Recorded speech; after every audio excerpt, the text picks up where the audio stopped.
I speak of peace because of the new face of war. Total war makes no sense in an age where great powers can maintain large and relatively invulnerable nuclear forces and refuse to surrender without resort to those forces. It makes no sense in an age where a single nuclear weapon contains almost 10 times the explosive force delivered by all the Allied air forces in the Second World War. It makes no sense in an age when the deadly poisons produced by a nuclear exchange would be carried by wind and water and soil and seed to the far corners of the globe and to generations yet unborn. Today, the expenditure of billions of dollars every year on weapons acquired for the purpose of making sure we never need them is essential to the keeping of peace. But surely the acquisition of such idle stockpiles, which can only destroy and never create, is not the only, much less the most efficient, means of assuring peace. I speak of peace, therefore, as the necessary, rational end of rational men. I realize the pursuit of peace is not as dramatic as the pursuit of war, and frequently the words of the pursuers fall on deaf ears, but we have no more urgent task. Some say that it is useless to speak of peace or world law or world disarmament, and that it will be useless until the leaders of the Soviet Union adopt a more enlightened attitude. I hope they do. I believe we can help them do it. But I also believe that we must re-examine our own attitudes as individuals and as a nation, for our attitude is as essential as theirs.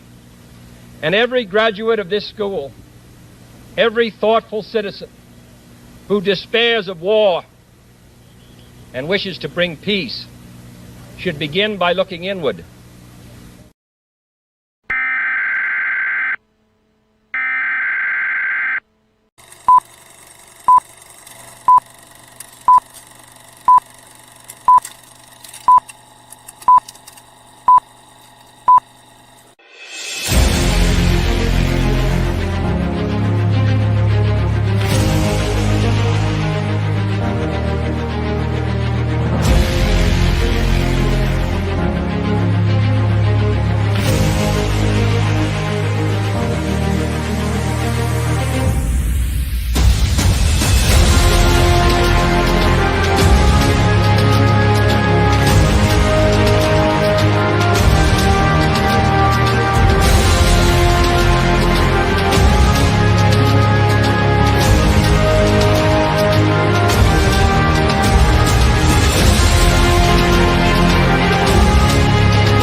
next generation of warfare, psychological warfare. In modern conflict, the mind is a potent weapon. Discover General Michael T. Flynn's groundbreaking guide, The Citizen's Guide to Fifth Generation Warfare. Unlock tactics, strategies, and the mindset to navigate this cognitive battlefield that we all find ourselves in. Equip yourself against manipulation and emerge unscathed. Unleash your potential. Order now.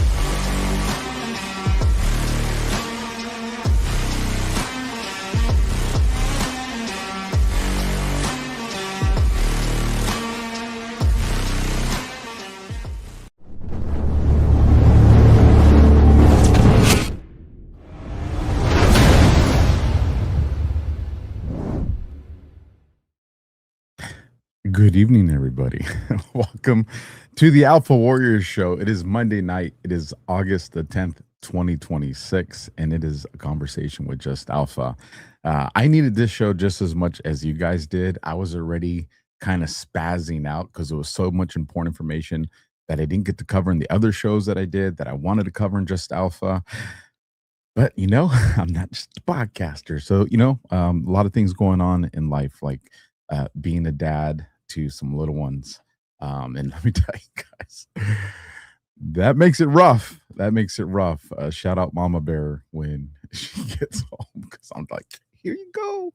But again, I just wanted to tell you guys, I was reading the chat and getting ready for the show, and just to see the familiar faces, or the familiar names, I should say. Some of you, I've met you now, can put a face to the name. And I just want to say I appreciate your guys' support.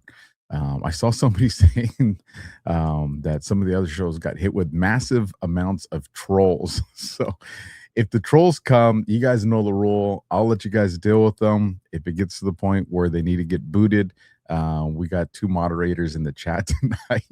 If it looks like they have their hands full, maybe I'll go and deputize a few other ones.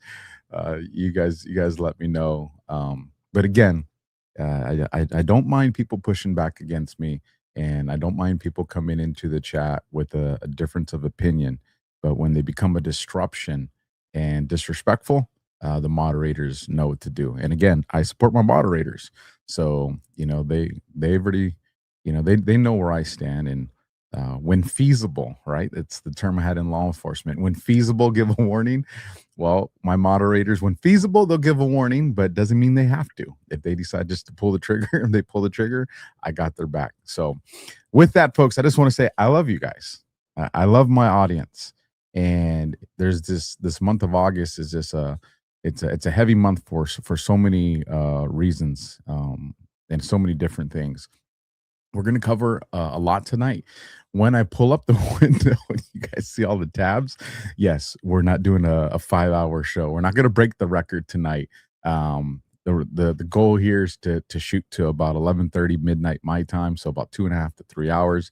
And then tomorrow we'll be doing part 2. So the more we cover tonight, that the show tomorrow won't go as long. But we do have a lot to cover tonight. Fauci arrest, is it incoming? We're going to talk about that. Deep State Tucker. Feel like there's going to be some I told you so's, right? The Comey files, China. Here comes the boom. And it's Flynn's turn. Going to be a good show. Going to be a good part 2 show. So if you guys haven't done so already, because I missed the last Monday and Tuesday Just Alpha, it really hurts me in the algorithm. This is where I need your guys' help right now. Is whatever platform you're watching on, go and share this out. Hit the thumbs up, hit the heart. Be active in the live chat, even if it's just emojis. Be active in the comments. Rumble's doing some recalibrations, and we've gotten this show to stay in that good algorithm. And again, I kind of hurt myself last week by not being on Monday and Tuesday, so I really need your guys' extra effort tonight. For the audience over on there on YouTube, you guys have just been making that channel grow. So whatever you guys are doing over there on YouTube, the audience, the moderators, thank you. And just keep doing it. You guys are just, I see the numbers. I'm just like, wow. So just understand, I'm the guy behind the camera tonight, but this is a team effort. This show belongs to all of us, because without you guys, I would just be speaking into the void. So with that, let's get into some guys that are trying to make us healthy. And you guys know I've talked about them routinely. As a matter of fact, I'm probably going to get them on the show this week. There's extra questions that I have. Neutronics Labs, Neutronics Labs /alpha, or neutronicslabs.com/alpha. But Man's Edge, the testosterone booster, right? Our military says that this is important. The Secretary of War says they're going to measure T in our guys. But this isn't just for the fellas. Ladies, this stuff is equally beneficial for you as well in so many ways. Of course, the obvious is to get your swell on, go to the gym, have things where your body's going to be able to sustain itself and not be so easily injured. Your recovery times are going to be improved, like dramatically improved. And even if you're not a lifter, if you're someone that does military calisthenics or you're a runner, this is just going to help your body overall recover. Or maybe you just have a very strenuous job. Maybe you're a trucker, a miner, a construction guy. Like there's some jobs out there that are very demanding on our bodies. But when you get this one, when you get this bottle and you do the subscription, the auto ship, they're automatically going to throw this bad boy in there for free. This is the IGF-1, 300,000 nanograms, right? This is the anti-aging stuff too, folks. You're all like, dang, Alpha, you look good. I do, thank you. This stuff is definitely helping, right? I mean, this stuff is good. If you guys have watched the show that I've done with the guys from Neutronics, Doc and Ron and those guys, the key here, because people be like, well, Alpha, I know there's other products out there that have like velvet deer antler. The key here is where they get it from and the process and how they keep the stuff living, because God's pharmacy, you can't improve something with dead stuff. Now, if you want to be supermoto, then you go and you grab Maximus, right? This is the 1,000,000 nanograms. You guys saw how damn excited I was with this one. So then I upped it to this one. And then when I was last talking to Ron, he said, I can even stack this with the 1,000,000, which is what I've done. And I'm just going to tell you guys, listen, going to help support your immune system. It's going to help with your joint health. It's going to help you burn fat. Like when you guys see me at the next GART, you're going to be like, dang. And again, I got a good regiment and some things. And I promise you guys, I'm going to do that regiment show for you guys. But here's one thing. We got to protect our hearts, right? There might be some young people in the audience, but I think a lot of us have, we're at an age where we've experienced a lot in life, and we got to manage our stress and our cortisol. And it's kind of hard to do that on our own sometimes. This stuff is natural. You're not going to get synthetic junk, folks. And listen, I say way more than they ask me to say for them. And it's because I use this stuff. My friends and the missus use this stuff because I really do believe in it. I don't put my name and my reputation behind something that I don't trust and it doesn't work. So I'm telling you guys, get this stuff. They have a money back guarantee, but you ain't gonna have to worry about that. So with that, now let's get into the show. Let's get this up here. Let's shake off the cobwebs because I know I'm feeling a little rusty. And let me zoom in this for you guys.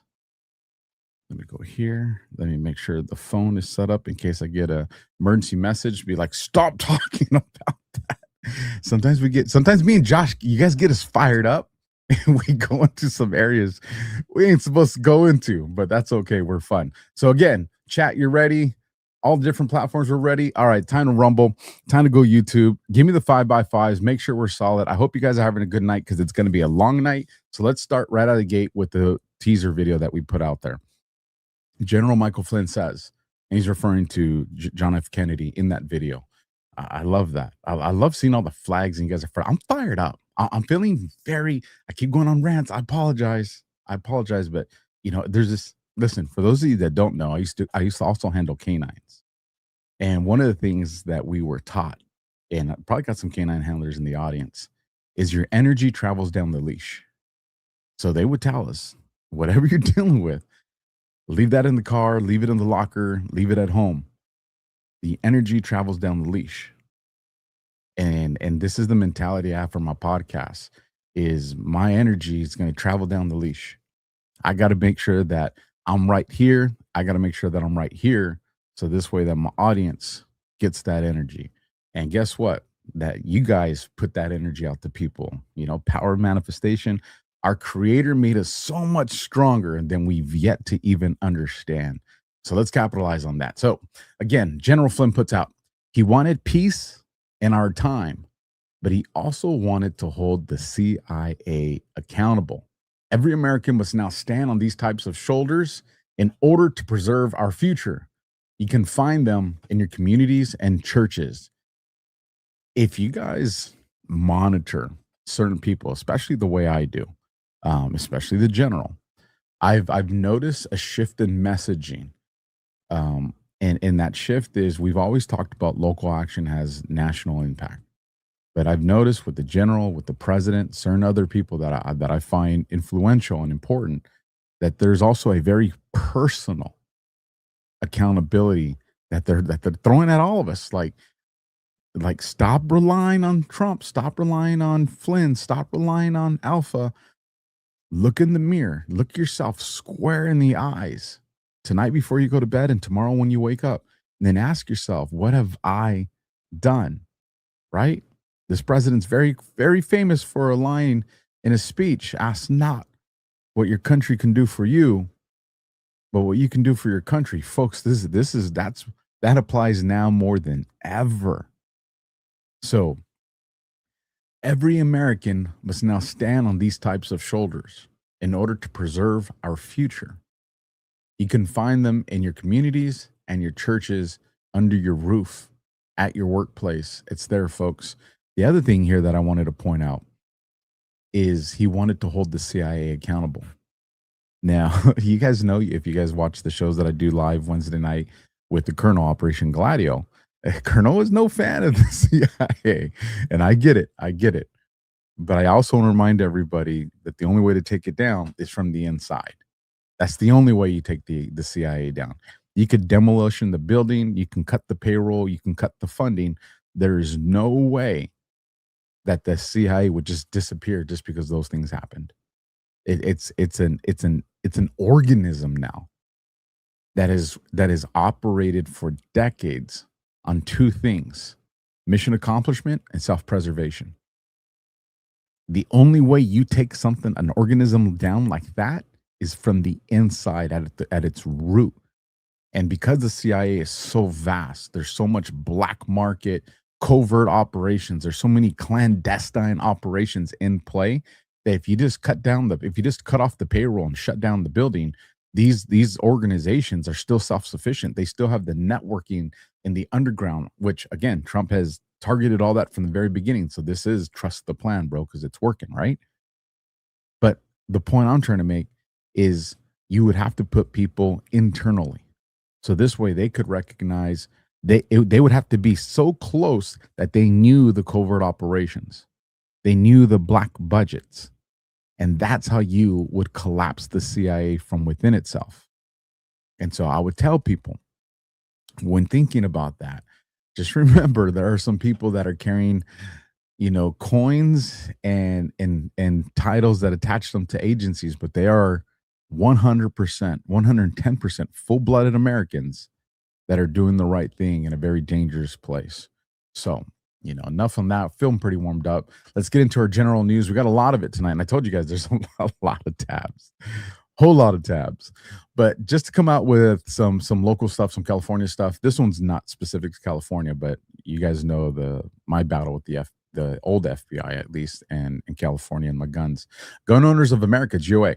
In GOA's case, a federal court has struck down the NFA registration for suppressors, short-barreled rifles, and short-barreled shotguns. GOA and our allies in Congress eliminated the tax. The National Firearms Act of 1934 is now, ladies and gentlemen, unconstitutional as applied. Now, this won't have an effect on California yet, but this shows the direction that this country is moving in. Trump and them are still working on getting us that federal being able to conceal carry. Sorry, I'm moving those things. I'm just paranoid. I'm going to knock them over in the glass. I'm going to break them. So yeah, just work with me here. But this is big.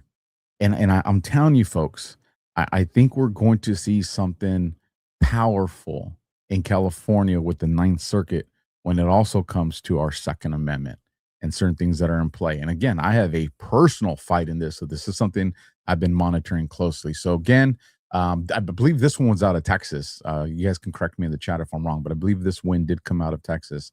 Again, moving us in the right direction. Next, we got Attention America, General Flynn. Where did the children go? Now, I'm glad the general did this post for a couple reasons. And one of the reasons is when I first got red pilled, when I first got into this movement, and shout out to the Final Demand that just gifted 5 subscriptions. You guys rock. So thank you. When I got into it, the primary motivator was the kids. Hashtag save the kids, hashtag save the children's. It's kind of disappointing now, but I understand there's just so much going on. So I try not to look at it through a, half empty versus half full kind of perspective. But no matter what social media platform on, and let me know if you guys agree with me on this in the chats or the comments.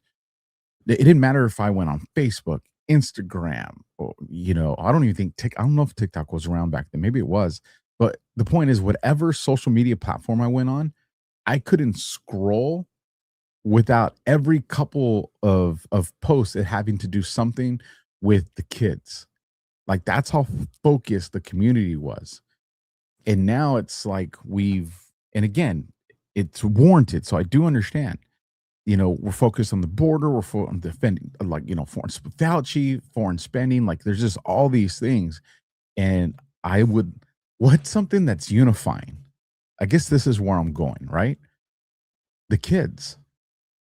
It don't matter what your political ideology is. If you're a good person, the kids is something that's going to bring us together. Now, for those of you that read that book of a Substack that I wrote at the beginning of the year, that unity phase is close towards the ending phases of the plan. And so when I see the general put something like this out, I use it to measure things on where we're at. And the White House gave us here at the AlphaWarrior Show, my personal belief, they gave us a hat tip, folks. And I don't think we're going to get there tonight. We'll definitely cover it tomorrow because it's already all choreographed for you guys. And when I say choreographed, I just mean the tabs that are laid out before someone says, see, it's a script, right? I'm waiting for one of the trolls to come out. But we'll definitely get to tomorrow night if we don't get to tonight. But the kids. So let's just read this post now. Where did the children go? In America's Future Special Expose, Where Did the Children Go? Tara Lee Rodas, we've had her on this show before. Myra Moreno, Deborah White, and Carlos Arellano reveal, we've had Carlos on this show, disturbing firsthand accounts from inside the federal government's unaccompanied children's program. And I just want to give you guys some forewarning. The first couple of posts here, some of them are going to have some things that are going to be a little difficult to probably listen to. And I just want to give you guys a heads up as we approach that. Their testimony alleges that children were released to unknown and unvetted sponsors. Traffickers infiltrated intake operations, taxpayer dollars flowed through failed government contracts, and officials used threats and shame tactics to silence those who tried to speak out. If we cannot protect the most innocent and vulnerable within our nation, then we have failed in one of our most fundamental responsibilities as a society. Congress must investigate these allegations fully. Every dollar must be accounted for. Every responsible official and contractor must answer under oath. Most importantly, every missing child must be found. Watch Where Did the Children Go? Presented by America's Future through its project Defend and Protect Our Children initiative. Where are the children? Accountability is not optional. And those who served in the Biden administration should be ashamed of themselves for this gross abuse of children. And of course, you tagged Xavier Becerra, who's going to be coming up here in a few posts. But folks, I am going to do my best to make an active effort to make sure that we're constantly talking about this. And I do talk about the FBI's operations that have been successful. So again, we're there. We just crossed the 1,000 mark over there on Rumble on Live. So thank you guys for fulfilling that first goal. It's always a goal on Just Alpha to hit that 1,000 live. Goal number 2 is 2,000. So, nothing's ever going to be enough. So the goal is 2,000. Rumble, we're sitting, or YouTube, we're sitting at around 600. So YouTube, let's see if we can get us over there to 1,000. I know it's late, but if we can make it happen, it's going to be this team right here. So this moves us forward into this one. And now I'm going to read this because she speaks Spanish, and I know most people probably don't speak Spanish here. But Steve Hilton he goes, new testimony, quote, I was sexually abused because of Xavier Becerra. Migrant girl sent to child traffickers after Becerra's dismantled HHS vetting procedures, forced to work 20-hour days. No pay, no water, slept on ceramic floor surrounded by men, sexually assaulted. They kept me like a slave, but Sarah failed to protect me. So let me just go big screen with this to make it a little easier for me to read. Let me rewind this and let me mute it. And here we go. Because of the administration of Xavier Becerra, I have been sexually abused. I slept on a ceramic floor in a room with 4 men who were sleeping there. A drunk man came in the house and stayed to sleep next to me, and he wanted to rape me. She said, the sponsor, let him in because he's drunk and he doesn't know what he's doing. The lady told me, Xavier Becerra failed us. He failed me because he didn't protect me.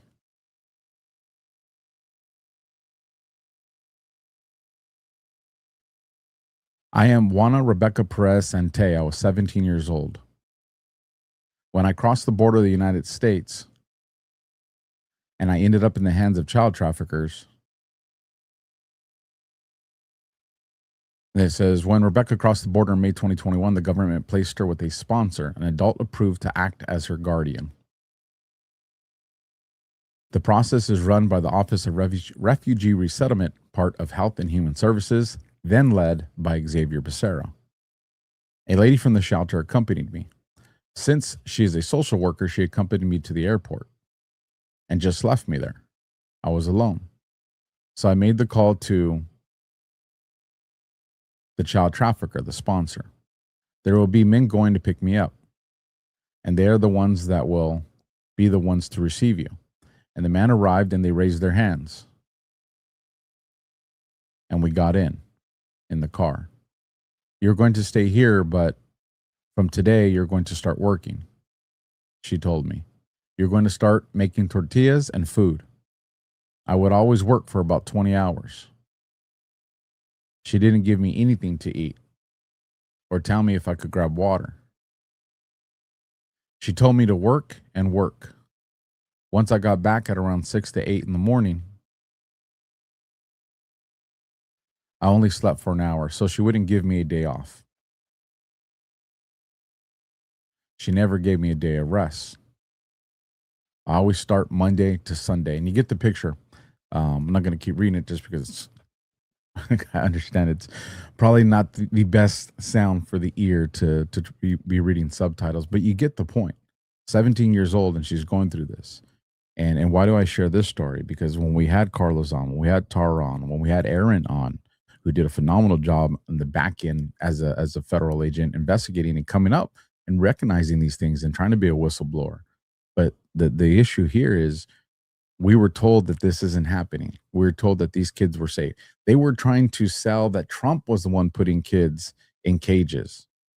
But this is what was going on. I remember a story when we had Carlos Ariano on the show that he said, there was a plane that was, I think they missed a plane, or there was some changed destination. So there was an issue with the ticket. So the program, the NGO, told him, well, just get a hotel for you guys. And he goes, okay, well, what about, the girls? They were like, well, just stay with them. He's a man. He's a grown adult man. And he was sitting there in a hotel sleeping with, and there's these young girls there. Now, thank God he's a good guy. But imagine some of them that weren't. And we've heard the stories of the ones that weren't. Like, this is what happened, folks, for, that invasion into our country under the Biden administration. Let's keep going, because these are going to get a little bit more rough, and it is what it is. Rich Grinnell puts, stopping California fraud, corruption, and giving our tax dollars to illegal aliens is what the Trump administration is doing. Your political party runs everything in California. You don't like scrutiny. And he's referring to Xavier Becerra, who put this post. Donald Trump is withholding more than $2 billion in healthcare funding from California, putting hospitals, clinics, and patients at risk. Let's be very clear. All they have to do is comply with the federal request that's coming from Trump, which is, it's essentially auditing. It's getting rid of the fraud. They don't want to. That's why they're trying to sell this argument. Why? Because this fraud money is how they pay those traffickers that young girl that was just sharing her story with. That's how they got paid. Let's keep going. NRCC puts bombshell report. California Democrat Randy Villegas, California 22, refused to answer questions about rehiring a predator to work in schools. On the school board, Villegas covered up child sex abuse. It's disturbing and disqualifying to watch. This one is going to upset you guys. Story out of Visalia. He admitted to sexually abusing students and has now been sentenced to 5 years in state prison. Fox 26 is investigating how former Mount Whitney High School campus supervisor DeJohn Jones was rehired by Visalia Unified after being released by the district in 2013 over similar allegations. Fox 26's Myra Franco has a story. We've been digging into the district's rehiring process and asking why Jones was rehired despite allegations of sexual misconduct. Since Friday, we reached out to Visalia Unified and current school board members who were in place when Jones was rehired in 2022 for answers. Here's what we learned. Absolutely not. He should not have been hired again. DeJohn Jones pleaded guilty to 11 felony counts against him involving 2 students. The attorney representing those victims says this case raises questions about how Jones ever returned to a school campus to commit those crimes in the first place.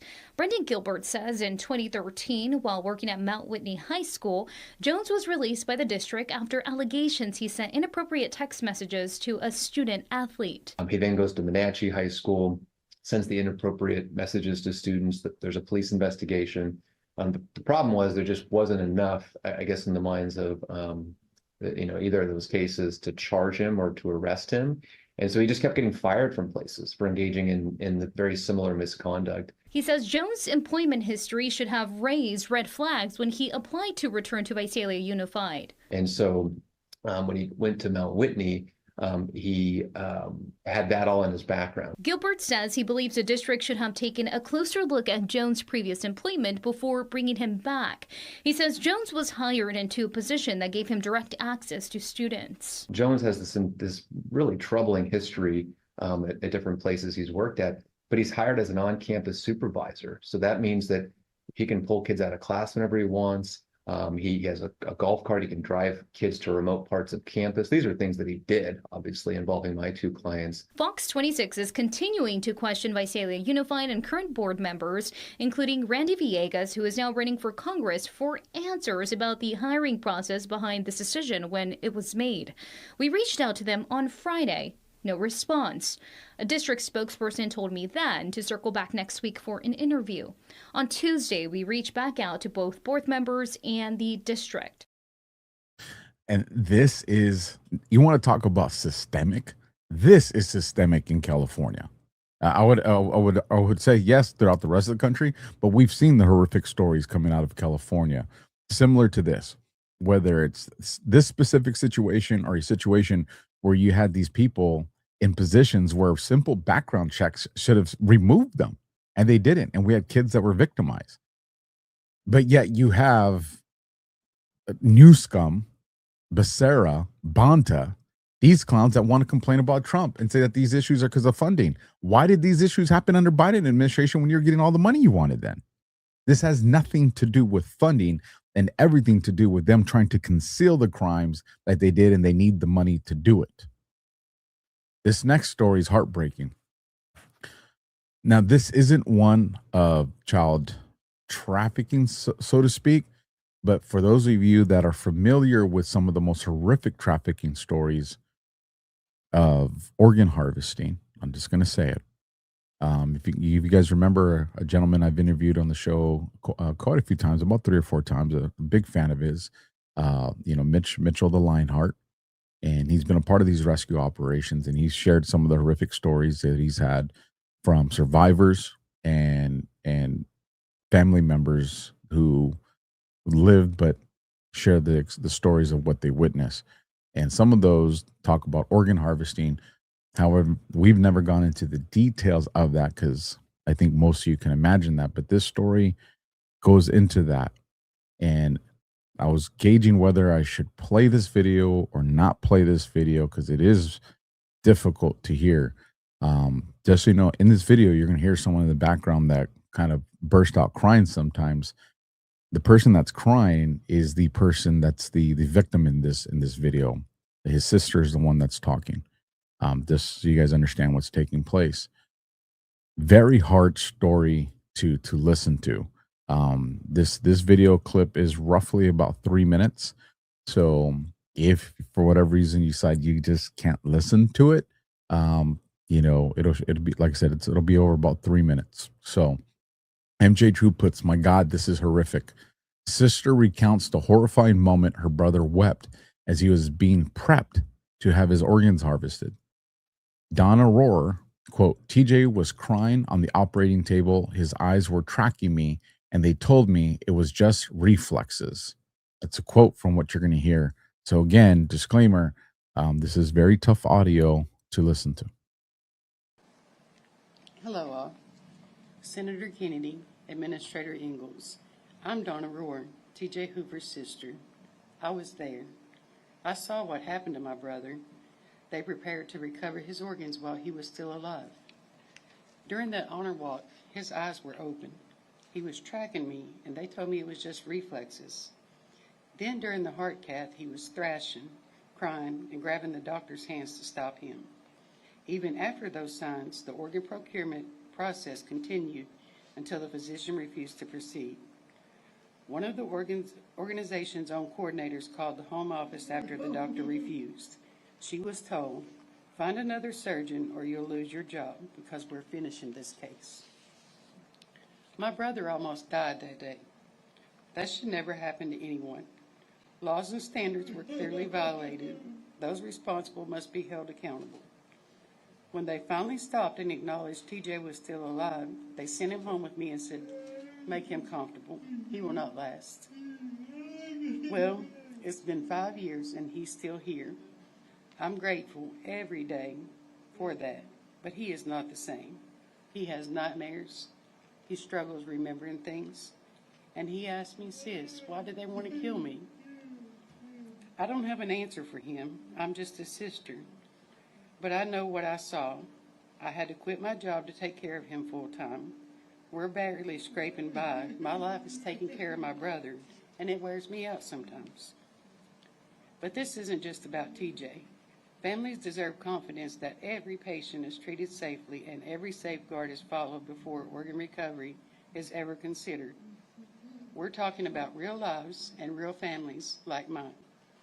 I want immediate action beginning here in Kentucky. I want every person who hurt TJ and other patients identified and held accountable under the law. All of these people should never be allowed to provide patient care again, because if we don't act, this will happen again. I'm not going anywhere. I'm TJ's sister, and I will keep fighting until the people responsible are held accountable, so no other family has to live what we're living through. Thank you for coming, Mr. Kennedy. We know patient safety matters to you, and I hope you'll help make sure this never happens to another family again. Thank you. Thank you. Thank you for your coverage. Thank you.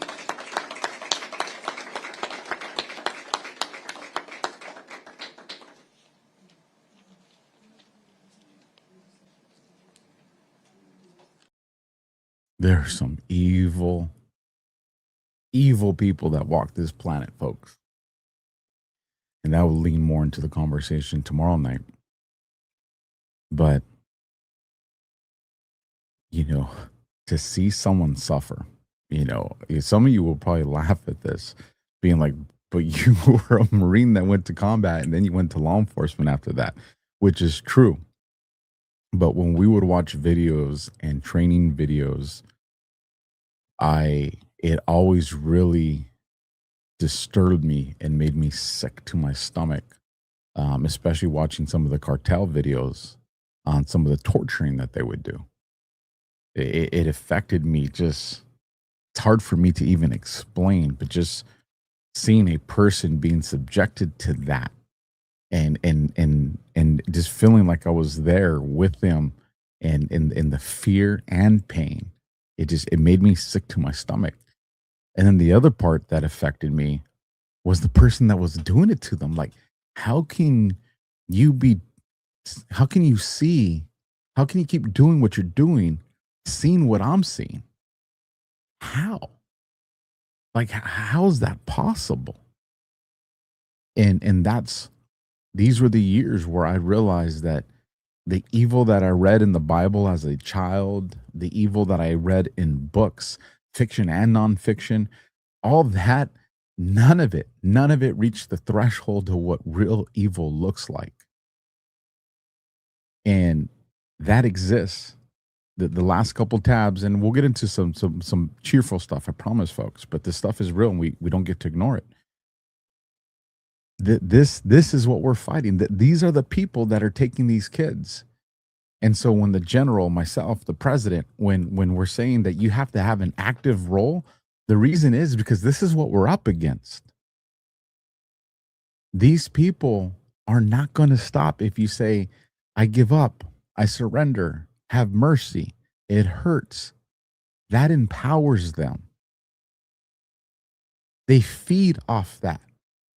The more fear you have, the more it empowers them to continue. The more pain you're in, the more they thrive. It's either we fight them, folks, or we leave them for our kids to fight, or our grandbabies. Somebody's going to have to. And the longer we postpone that fight, the more empowered and sinister they become. So, folks, this is the age of social media and alt media and podcasts and Substacks. But again, I'm going to tell you, if all you're doing is watching, listening, and reading, then you are failing. Your creator made each one of you that's watching this podcast tonight. Some of you are financially well off. Some of you are stressed out right now because you don't know how you're going to buy groceries. Some of you are physically athletic specimens, and some of you are just dreading the next doctor appointment or waiting for results. Every single one of you has a story. But here's the thing. You're alive right now. So that means every time you've had a story, you've survived it. If you're watching this show tonight, you're a fighter. You're a survivor. See what you're fully capable of when you turn everything over to our creator. And don't just be an audience member, folks. There's something that makes each one of you uniquely special. It may be in the course of your job. It may be, there's probably podcasters watching or article writers or somebody who can join law enforcement, the judicial system, the courts, the military, whatever. I'm just saying, it don't matter how old you are, how young you are, or what your condition is, there is something that you can contribute to the fight. So do it, because this is what we're fighting. Salty Goat puts out, and this is a perfect segue into this one. I forgot this one was next. This dude, for those of you that are not familiar, you have this, again, these evil creatures that walk the earth, that goes and he takes advantage of innocent people at an In-N-Out. And I'll shift down a little bit so you guys can see the top. Actually, let me go big screen, make it a little easier for you guys to see. Top right is a suspect with a rifle, and obviously you see hero guy right there with a pistol. This is what it's about. You got a guy with a pistol. Now, again, when you go into the history of this guy, the hero, I think I have his name there. But when you go into the hero, this is a guy that on his social media shows him at the range. He's an avid firearms guy. This is a guy that that owns guns, knows guns, and trains with guns. And you know what? This is the day that he was training for.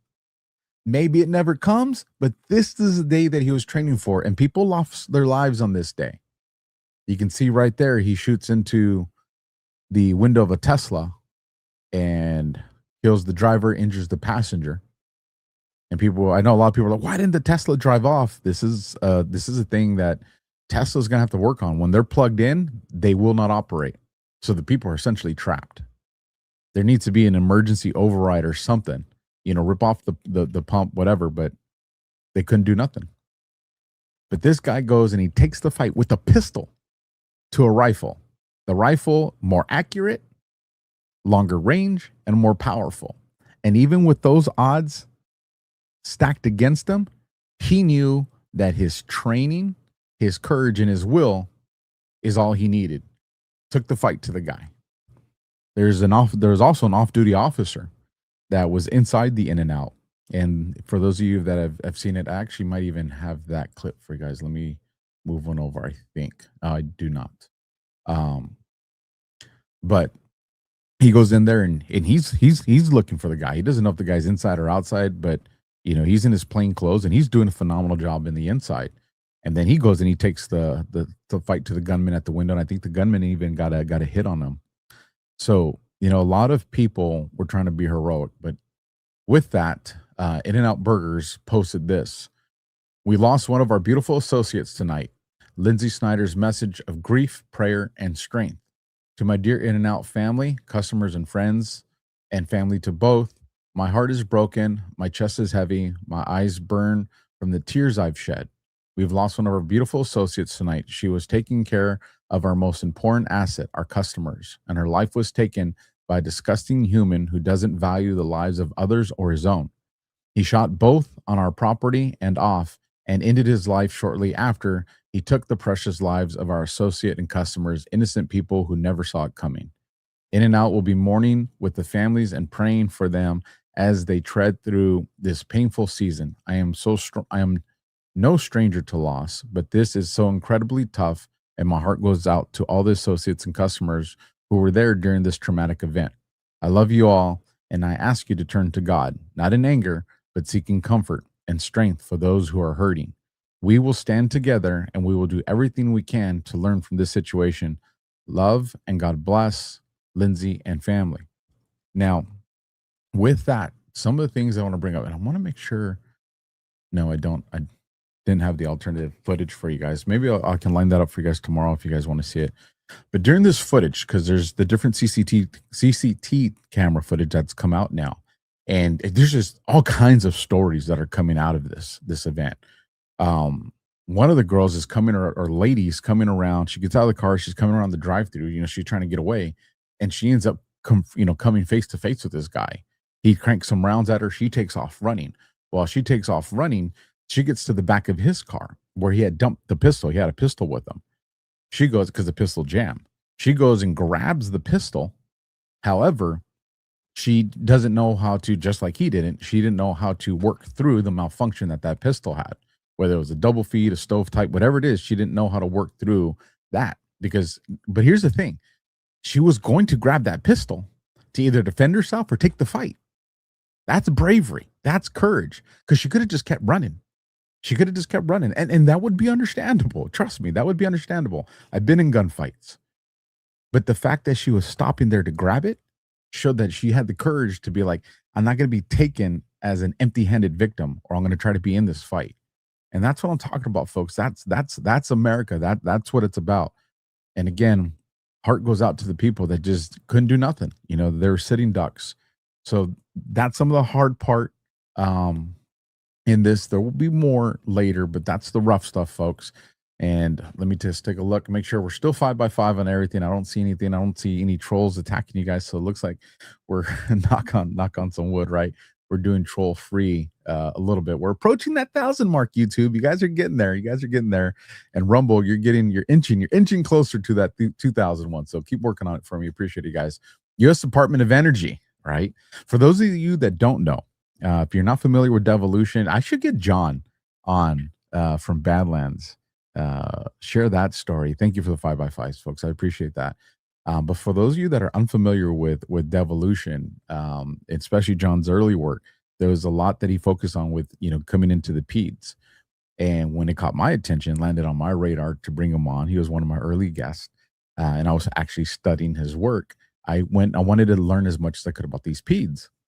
And two things that were extraordinary to me. One, none of them, not one has ever been declassified, ever. So that was intriguing to me. Two, the Department of Energy has the most PEDS than any other agency that exists in our government. And I found that Very interesting. So, with that, let's continue. Welcome to the golden age of America nuclear energy. Must read. President Trump issued 4 executive orders that broke with the status quo. He set aggressive goals and tight deadlines. A year ago, even many nuclear optimists would have dismissed that pace as unrealistic. Today, it is a reality. Absolutely, it is. And let me just check something here. Okay, we're good. Let's keep going. QAnon puts out, QAnon Truth Seeker, not to be confused with the boards or anything like that, but Q Truth Seeker 1 puts international bombshell. Trump just completely severed all commercial and official relations with Spain. He called Spain a hopeless, pathetic, and terrible NATO partner, then ordered in no uncertain terms, I want absolutely nothing to do with Spain. Shut down all trade, cut off all visits, and isolate this government completely. For the first time in decades, the world's leading power has turned its back on the Spanish government and is treating it as an unbearable burden. No more free rides, no more freeloaders. This is how you force allies to pay their fair share. Share this so Europe gets the message. If you guys want to hear Trump talk some shit, listen to this. And I want to thank Mark. He's been a great Secretary General of NATO. I'm not happy with NATO because of what they did with Greenland.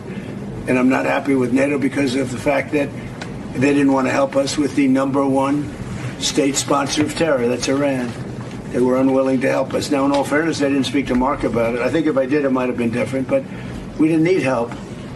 But I was really testing. I wanted to see whether or not they'd be there. And the answer is they were. I spoke to Germany, I spoke to France, spoke to UK, spoke to Italy, I didn't speak to Spain. Spain is a wasted cause. We don't want to do any trade business with Spain anymore, by the way. I'd like you to cut it off. Spain is a terrible partner in NATO. They don't participate, they don't pay. I don't want anything to do with Spain. Cut off all trade with Spain, please, including visits. Okay, we don't want anything to do. Watch them come running back. Oh, they'll come running back. They treat this man terribly, and this man's a good man too, great man. They're lucky they have him. But Spain doesn't agree to anything, and you shouldn't carry him. I mean, you sort of automatically carry because you're protecting an area, so they're there. So they probably figured they have to protect us, right? But we don't have to, and we don't have to trade with them. I don't want to do any more trade with them. All right? Yes, take it immediately. Don't even talk to them. They're hopeless. Bad people, because they have everybody else going and paying and working. In Spain, in particular Spain, there are a couple of others, but in particular Spain, they're open about it. They're hostile about it, and let's see how hostile they remain when they call up and they, please, we want to trade with you, sir. We want to trade with you, sir. They make so much money with us, and we're going to see that they make a lot less. I want no business with them. Rumor has it, President of Spain called Trump, and he answered, or he texts back, new number, who dis?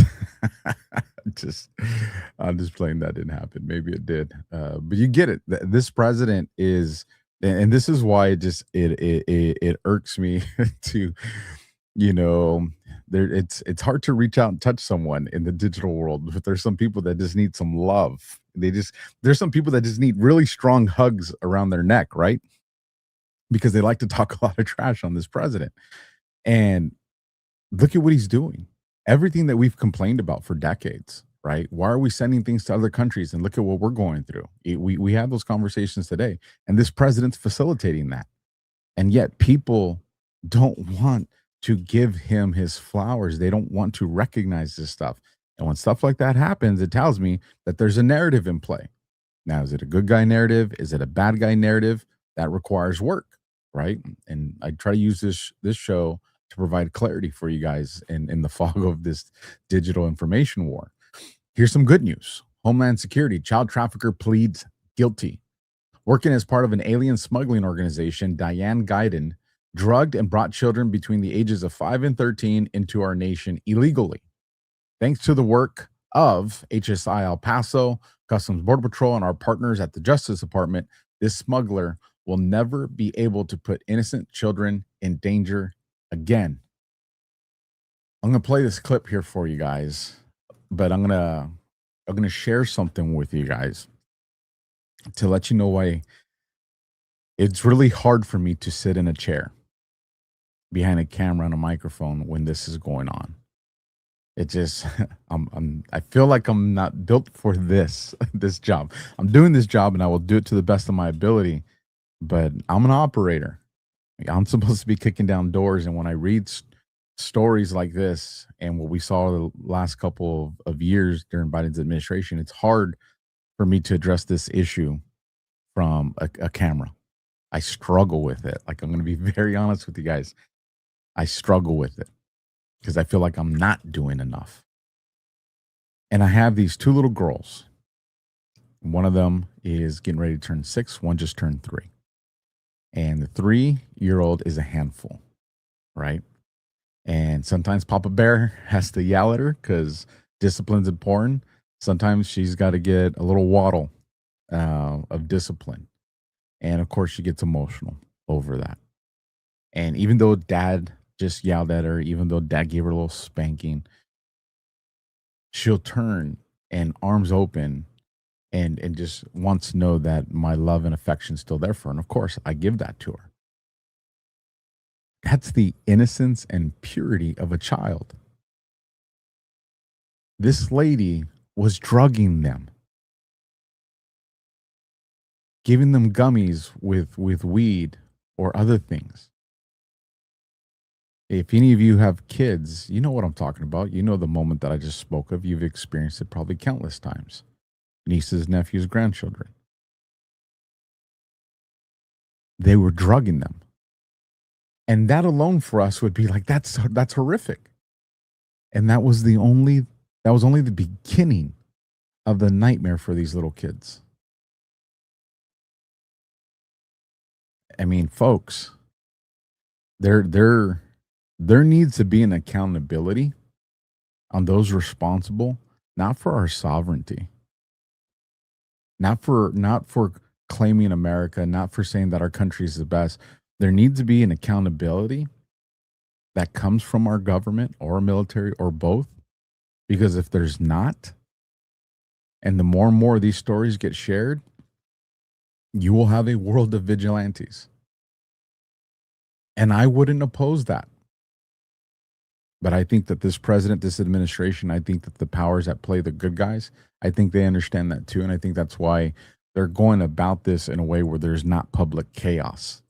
They're going about it in a way that they can address the threat, but maintain law and order for what it's worth. And I do agree with that also. But again, I think I do have this clip for you guys. I do. So let me hit play for this. Yeah, we have reported countless times on the hundreds of thousands of unaccompanied children who crossed the border during the Biden administration, and then they were released to unvetted sponsors. Well, in this case, the smugglers went right through the Border Patrol checkpoints, pretended to be the parents, and also sedated the children. 2 U.S. citizens here and 2 Mexican nationals who are still wanted are charged right now in this smuggling scheme. Officials say that they smuggled children as young as 5 to 13 years old from Juarez, Mexico into the U.S. between May 2024 and October 2024. Pictures from court documents show the suspects at Border Patrol checkpoints posing as the children's parents by showing fake U.S. documents. The smugglers are accused of using gummies laced with marijuana to sedate these children, and in at least one case, a child was sent to the hospital. We've seen everything from Benadryl to now these gummies being used to be able to sedate the children. And that way they're less likely to answer questions or provide anything that's going to be inconsistent or contrary to what the smuggler is saying. Court documents include text messages to the suspect translated to English, quote, "Young lady, are you working today? I have a boy 7 and 8. They are small." Another text says, quote, "Also, Fanny, I have 2 little girls ages 4 and 5. Proof of life pictures of some of the children were found on the suspect's phones. Special Agent Stevens says the parents trust the smugglers to deliver their children to family members in the U.S. despite the significant risks. these children are nothing more than currency to the criminals and to the criminal organizations. And so for us, like, we want to ensure that we interdict this and stop this before they get here, because there are instances where we find children that are in stash houses. So that leads us into, let's get into some of these victories that are happening in the work that our FBI is doing, because I do have confidence in the FBI that we have in play right now. Director Kash Patel comes out, says no safe haven for gangs defrauding the U.S. seniors. I got two back-to-back videos from Kash on this, so I'll keep my commentary short since I've kind of gone on some long rants already. I hope you guys don't mind. Do me a solid if you haven't done so already, folks, and you appreciate the show. The content might be hard, but if you appreciate the show, hit that heart, hit that thumb, leave a comment, and share. There is no safe haven. We will give you no sanctuary. In the month of July, the FBI executed almost 30 foreign transfers of custody in over 15 separate countries for drug traffickers, terrorists, murderers, and rapists. So what I'm here to tell you today, for all these individuals that are on the run right now, you will not be on the run for long. We will hunt you down in every corner of the planet, and we will return you here to face American justice. The numbers that we at the FBI and our partners are returning to America to face justice from overseas is a record-breaking number. It is a direct result of President Trump's relationships with foreign governments that allow us to work in spaces we were never permitted to work before. And that is why we are delivering these historic results, returning these individuals to America for justice. And most importantly, once they are in our justice system, we have seized these funds and we are going to get them back to the senior citizens that were fleeced of their life savings and their retirements. That is the mission of law enforcement. That is the collective mission of the interagency partnerships you see here today. I'm thankful to be able to stand shoulder to shoulder with these agencies, our prosecutors, the Department of Justice, and this White House, laser focused and primary importance on protecting our most vulnerable, our kids, and our elderly. And you're seeing that done here today. And this FBI, along with our interagency partners, will not rest. If anyone in the world has information on these perpetrators, 1-800-CALL-FBI. So again, folks, addressing the most vulnerable of our society, the elderly, the children, the disabled, the sick, like, that's the culture. That's the culture. I won't let the cat out of the bag. There may be a cop show coming back, folks. That's all I'm going to say. But in my endeavors to research what's going on in law enforcement and this other stuff, I really do see a potential for the culture to change to back to what cops were intended to be, more so sheriffs. And that really does motivate me to see it's a lot of training and a long way to go to get there. But just the fact that does look like it's going to become a mission objective, if it's not already one formally, that's something to be said. So that with that, let's get into this next one by Kash. How we're going to get after the scam compound frauds that are depriving Americans of billions and billions of dollars. So the FBI launched Operation Blackout, which we conducted with our partners across the world, including in Southeast Asia and the Middle East. And we took down 4 of the largest scam compounds in the world, and we freed thousands of traffic workers, Sean. We seized over $15 billion worth of fraud that was being deprived and stolen from American citizens, and we annihilated these compounds. The main goal is to disrupt, dismantle, and then fully annihilate them with our partners in Southeast Asia, like the Cambodians, the Thais, and the Indians. And we had the Royal Thai Police go in there and literally scuttle a compound. We also use technology with our private sector to suffocate the lifeline of these compounds and shut off 8,000 internet terminals. These are villages. They're not buildings and offices and a guy behind a desk. It requires a global effort, and that's what we did. And just last week, we completed this first ever Scam Center Summit with our partners in Southeast Asia. And on top of that, we're proactive with Operation Level Up. We have literally had 10,000 Americans saved. We saved their life savings and literally their lives because we proactively went to them and said, we think you're being scammed. They responded, and we saved over $500 million worth of life savings from being defrauded by Americans. President Trump's leading out on the fight on fraud all over the place. And just so you guys know, for those of you, you know who I'm talking to, you scumbags over there on the Twitter X world, foreigners, You con artists, we know who you are. Stand by to stand by. Sorry, folks. There's just certain people that need to hear that message. With that, we get into QAnon, Truth Seeker 1. Again, my mouth was just sticking. When I censor what I'm going to say, that's when I make the lipstick. Justin, Donald Trump arrives at the wake of murdered New York police officer Jonathan Diller. Diller was a married father of a 1-year-old boy. He was shot in the stomach in Queens by career criminal Guy Riviera, who was arrested. This is the part that pisses me off. 21 times before the incident. Somebody who's been arrested 21 times should no longer be free, folks. This is the failure and manipulation of our corrections and judicial system. This is insane. How many tragic stories do we hear all the time of he was arrested and released? We had one earlier, 5 years. Like, come on, give me a break. There's another tragic story that I was researching earlier today, and with the guy, he's literally it's graphic. He's beating his dad's head into the ground in the yard with a bat. Neighbors are filming it. Cop arrives on scene. Some of you guys have probably seen it. It's been going viral. Cop arrives on scene, pulls out his weapon, fires a couple of shots. First couple shots miss at a very close range. Again, that's a training and deficiency issue, because the suspect's not even concerned with the cop. The cop has all the time to take there, put a well-aimed shot, and put the light switch out right here. Hit the light switch out. You don't have to go and dump the whole mag right here. But it was a high tense situation. And again, not to Monday night quarterback that cop, but I'm going to, because the video speaks for itself. That was a training issue. That cop had never put himself mentally in that situation to deal with it. Now, even if the cop would have put one in the light switch, do I think it would have saved that old man's life? No. That guy was going to town on him for a while before he got there. But nonetheless, we don't know that yet. Don't have that much information. But in a situation like this, to bring it back to this story, 21 times, Diller was married father with a 1-year-old boy. That hits me right in the heart, because it reminds me of my partner, Officer Jermaine Gibson.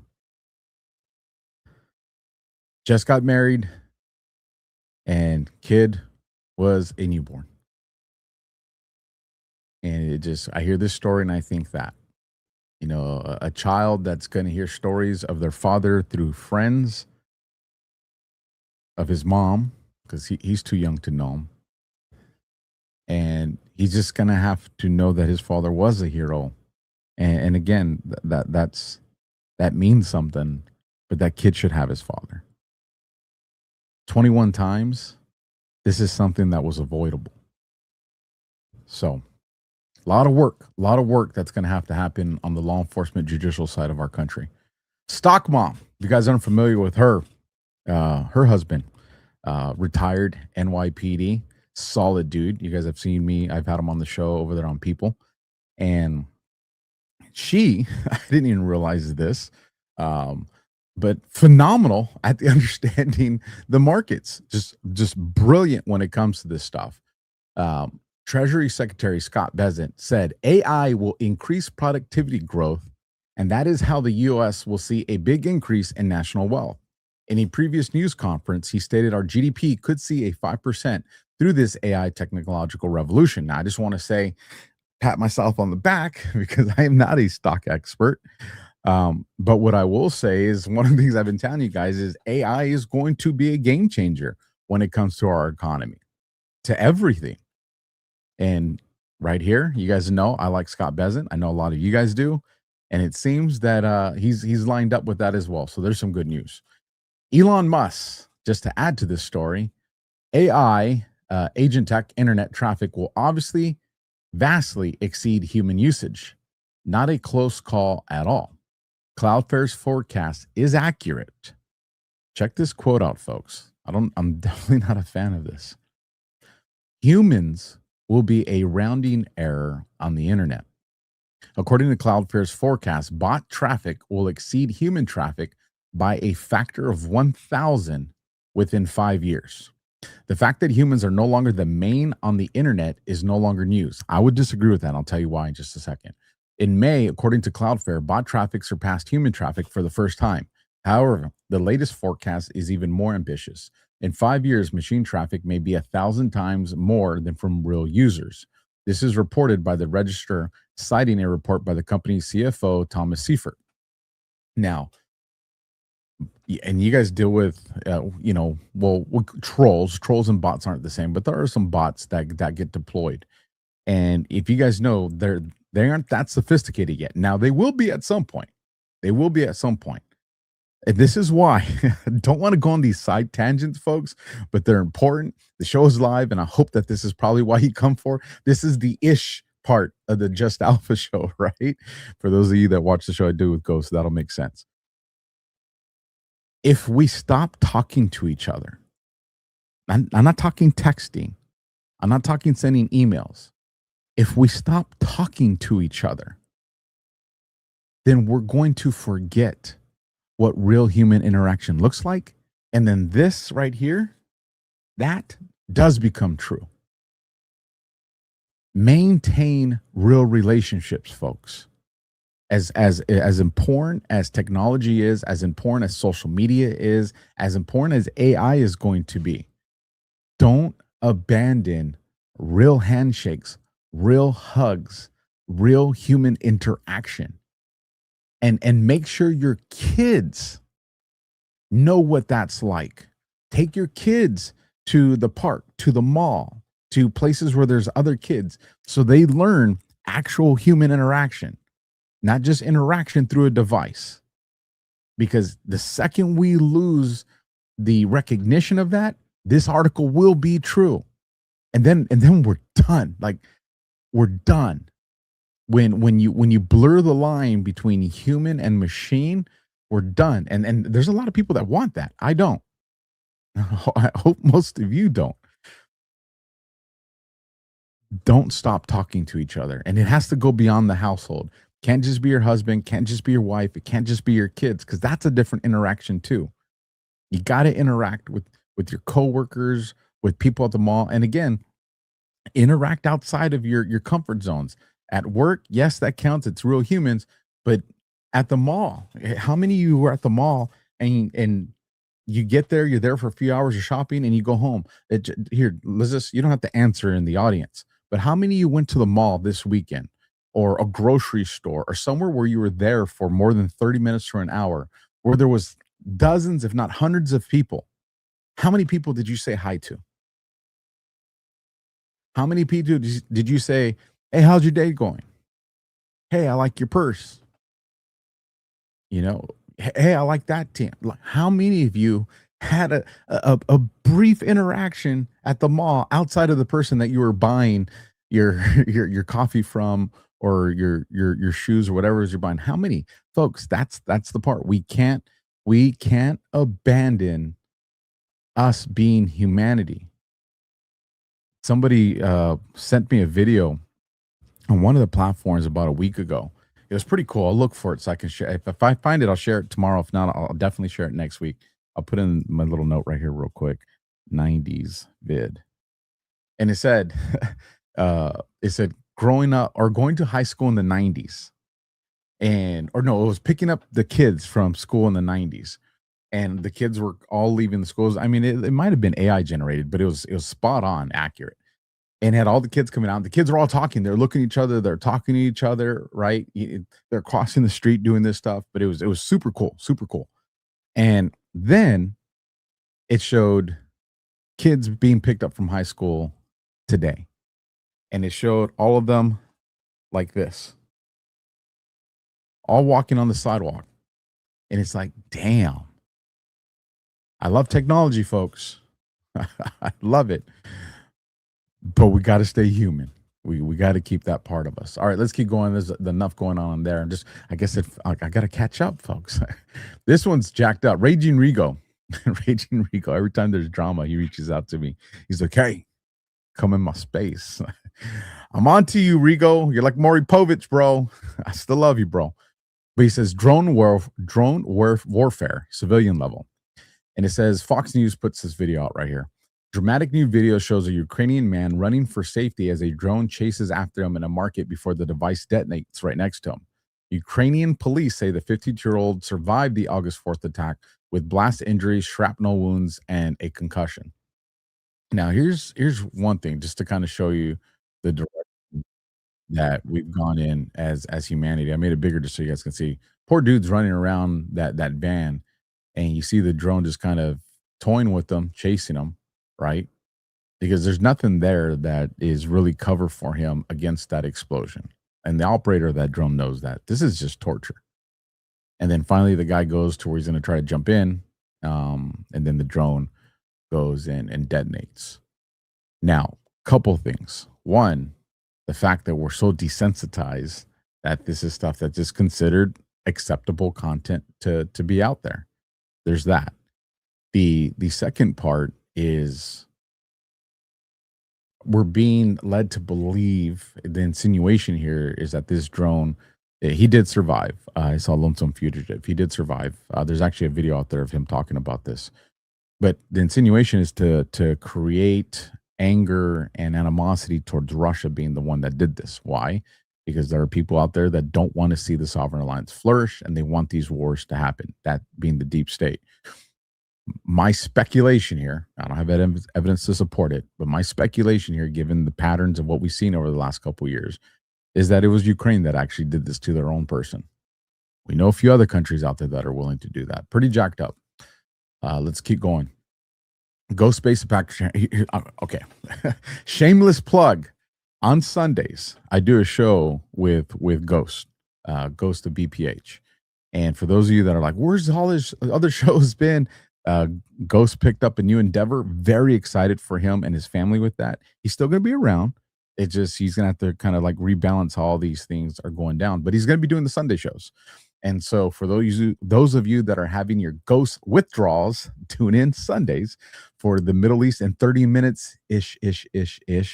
All right, look at that timestamp before you hit play on the replay. Don't yell at me. Say, oh, it wasn't 30 minutes. There's a timestamp there. I'll tell you how long the show is, right? But the last two shows that I've done with them have just been phenomenal. Phenomenal. So I would tell you, go watch yesterday's show that I did with them, where we really dive into the complexity of this particular story here. And Raghib Soilu puts out breaking: Turkey, Pakistan, Saudi Arabia Joint Defense Pact has just been inked. The Mecca Agreement, eyes on. Now, in that show, and again, I would say go watch it. I'm not going to make this whole show about that. It would take that long. But the whole point of this is there was a map that Ghost showed on my show months ago, folks, months ago. And in that map, kind of Ghost's assessment of what some of these relationships were going to look like and pipelines. This is it. This signing is part of making that map come into fruition. So I'm telling you guys, I know some of you guys aren't big fans of Ghost's take, and then I get that, but he has been 100% accurate when it comes to calling this and these relationships. He's been right on point with that. That said, something that I've been and Josh have been on point with, to shift gears here a little bit. This is going to come into tomorrow's show. I don't know, definitely we're not getting into it tonight. The White House confirmed Todd Blanche has been officially confirmed as the 88th Attorney General of the United States. The American people voted for results. Todd Blanche continues to deliver. Now, part of tomorrow's show is going to be onto this segment here, because one of the things that me and Josh said, everybody's been calling for, we want the arrests, we want this. And me and Josh have been saying, look, folks, there's RICO going on. You have the indictments that are getting ready to go out. You have what Joe de Geneva, I butchered, I'm sorry. He knows I respect him. What he's doing down in the Southern District of New York. We see the moves now happening in the Southern District of Florida, but we also see what's going down in the Southern District of New York. But before all those can come into play, we said, you can't have the next phase come out to the politicians with an acting attorney general because you think that they're going to confirm the dude that's coming from? Not a smoking chance that that's going to happen. So we said, look for the marker with Blanche. When Blanche gets confirmed, look for the acceleration into some of these subpoenas and some of the other things going on. And you are going to see that. You're going to see that. Stand by for this week and next week. You're going to see some major developments. Going to happen. So again, we're going to talk more about this tomorrow because this is part of a 3-phase thing, or 3 variables. I won't say phases. There's 3 variables that all happen at once. And this was one of them. And they all happen sequentially perfect. And again, tomorrow night, when we get into that part of the show, we'll cover that. Then you have this. I mean, I enjoyed this. I guess that's the easiest way to put this out there. Again, Q Truth Seeker 1. God, Q, you gotta give me an easier name than that, brother. But I'll keep putting your content out there because you're smashing. Deranged Leigh McGowan. Quote, my president just stood at the State of the Union and said the Democrats are evil monsters and should be killed. End of quote. Well, her co-host, remember, this is CNN, folks. This is CNN, right? Where you would think she would run with it and they would all supplement it and they would continue to exaggerate it. Look at what happened on CNN. Oh, I better have this one. I'm going to be pissed. Hold on, folks. Give me 1 second. If I got to do it the old school way, I'll do it the old school way to bring it to you guys. But I thought I had this one. All right. Okay, we're going to do it the old school way because apparently I didn't load it, but I want you guys to hear this one. So give me 1 second while we shift gears here. This is the great part of live. Hold on. Go here. Go here. Let me rewind this for you guys. Okay, let me bring it back up. Okay, here we go. Now I'm going to hit play. Audio won't be as great because I'm playing it off the browser, but this will be good enough for you guys to hear what's going on. It's like I am called a domestic terrorist constantly by my government. My president just stood at the State of the Union and said the Democrats are evil monsters who should be killed. If that person... No, the president did not say that. Wait a minute. Okay, no, you have to be accurate. He said, I will be accurate. Okay, Tim, for anyone to be killed. Tim, I'm sorry. That's Tim, I will be accurate. Yeah, the president never called for anyone to be killed. Okay, I just want you to be honest. I like you way too much. Let me be that wrong. Let me give her, okay, Tim, my point let's give her an is, opportunity to correct what she said. the American government is But already... he didn't He say did not that say... He said we were the enemy and we were terrible. Would you say that that is fair? I think he did say, he looked at the Democrats and said, these people are crazy. But Lee, He said I like they you. should be ashamed. Can I finish my Lee, I point? like Yeah, you but far too much to let you be but that he's wrong. right You cannot that say the Trump president of the United didn't States say- called for Correct. Flynns I was being hyperbolic and I apologize. Well, you have to be accurate, not All right, hyperbolic. go ahead and please Okay. finish, 'cause we have to. Okay, my point is like I am called a domestic terrorist constantly.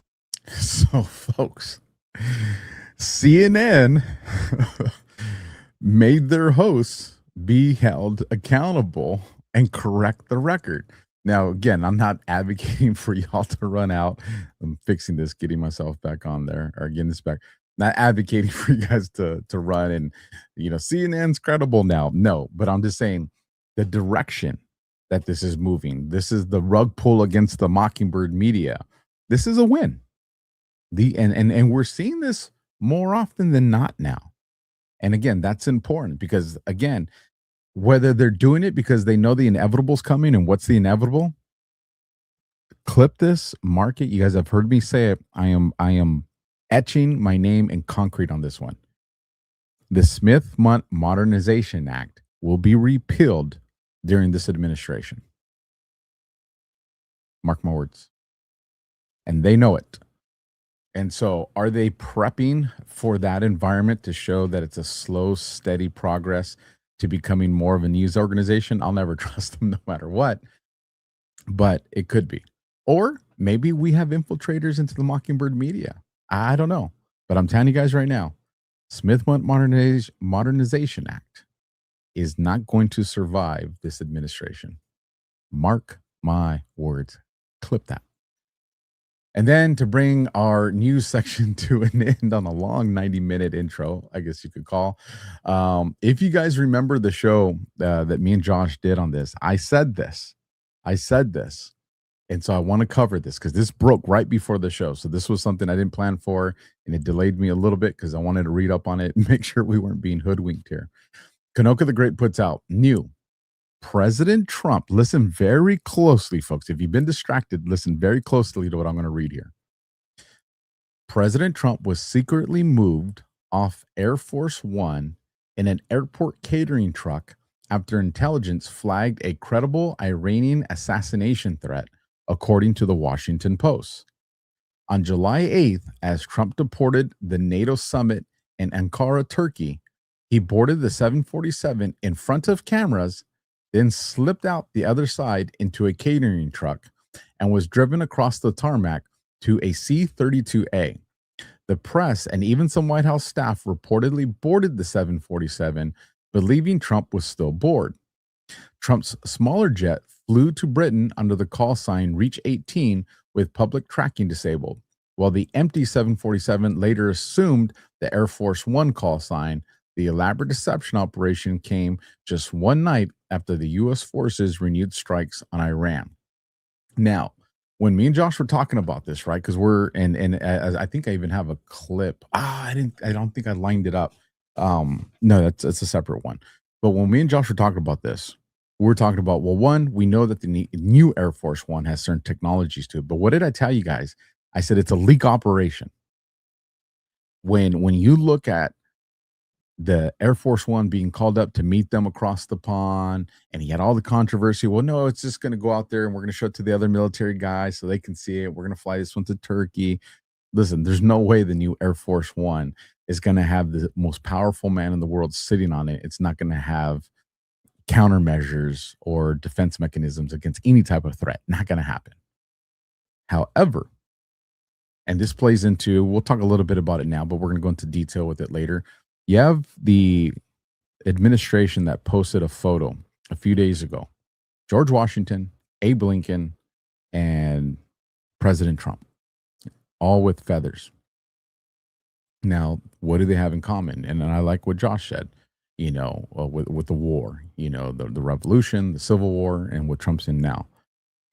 But the other thing that they all have in common is they were assassination attempts on all of them. And obviously, we saw what happened to Lincoln. So do I think that the assassination threat against President Trump is legitimate? 100%.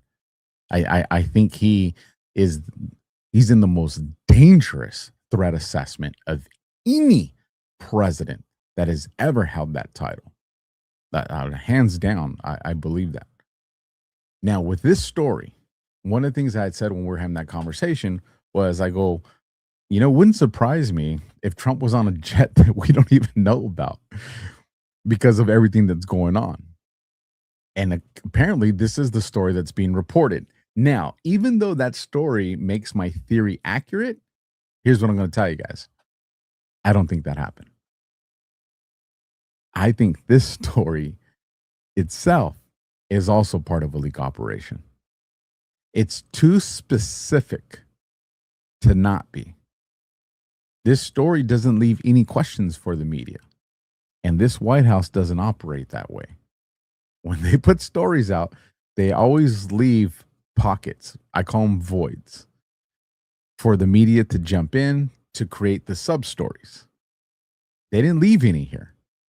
That tells me, in my opinion, this is a leak operation.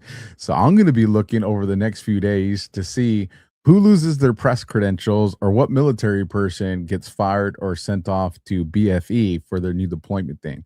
And I would appreciate it if you guys help me with that.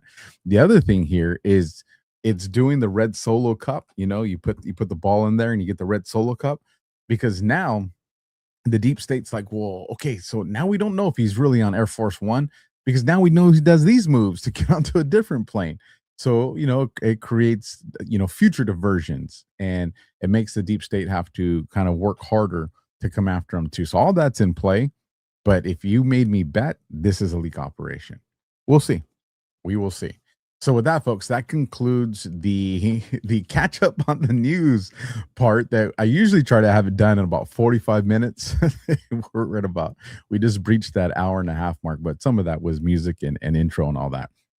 So now we're going to get into some of the themes of tonight. We're probably going to go for, it's 10:35 over here. So we've got at least another hour, maybe to an hour and a half, but at least an hour for those of you that are wondering. So as we do that, let me give some love. Let me go full screen with me real quick to make it easier for you guys to screenshot these QR codes. And you're going to see a QR code populate over my shoulder right now in just a second. And that is the Rumble wallet, folks. When everybody purged us, when everybody said, we're not going to let you talk about that. When the banks debanked me, Bank of America, still mad. We'll never come back. If y'all bank with Bank of America, you're communists. I'm telling you right now. If you bank with Bank of America after what they did to me and all these other American patriots debanking us, communists, take your money out. Go get a credit union. But here we are with the Rumble and Rumble wallet. We hear a lot about crypto, but here's the part most people miss. Crypto was created so that you could actually own and control your money.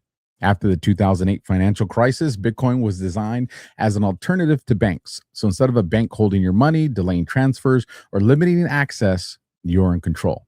And if you've ever had to wait for a transfer to clear, you have felt that problem. Now, fast forward to today. Everyone's heard of crypto, but getting started still feels a little bit complicated or even scary. That's exactly why I use Rumble Wallet. It takes all the complexity and fears out, and it makes it simple. Choose what you want. Bitcoin, dollar-backed stable coins, or even digital gold backed by real gold. No complicated setup. It connects with MoonPay so that you can use your credit card, debit card, or bank and be up and running in minutes. Once you're set up, you can even support your favorite Rumble creators like this guy right here directly. So do this now, not later, folks. Right now for me. Scan that QR code or click the link in the description and download the Rumble wallet. From there, you can set up your wallet, tap buy, and you're in the game. In just a few minutes, you can go from hearing about crypto to actually owning some. And be like Rot Dog when he's on there and you see those special little Rumble rants pop up. That's because he does it with the Rumble wallet. Super cool. So with that, let's make myself small and get back into there we go. I was like, where'd it go? It disappeared. Let's get back into the show. So we're getting to some cool stuff now. Let's see. Rumble Stiltskin says, we love you, Alpha. Love you too, Rumble Stiltskin, whoever you are. That's such a cool name. So just real quick, squirrel, right? You guys know when you catch me, nothing I can do about it, right? It's my kryptonite. I remember we used to joke around. What's your safe word? Rumpelstiltskin. So Rumpelstiltskin, that's what it reminded me of. Shout out to that. Pete Hegseth comes out and he says that banner is not true. CNN gave you some thumbs up. Now we got to give you the thumbs down, CNN. We don't hate the fake news media enough. What's he referencing? If you can't see on that banner right there, here, let me make it a little bit bigger for you guys to see.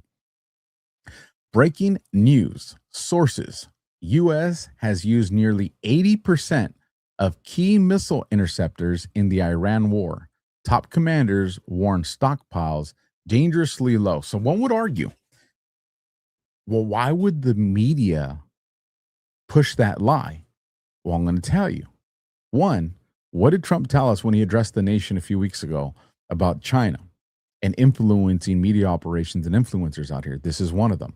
And let me tell you what my take is going here. And I think I'm accurate. I'm thinking that you're going to want to see part 2 tomorrow, folks, because it's going to put a bow on all this together. I think I'm accurate here, especially when it comes to China and what I see is coming.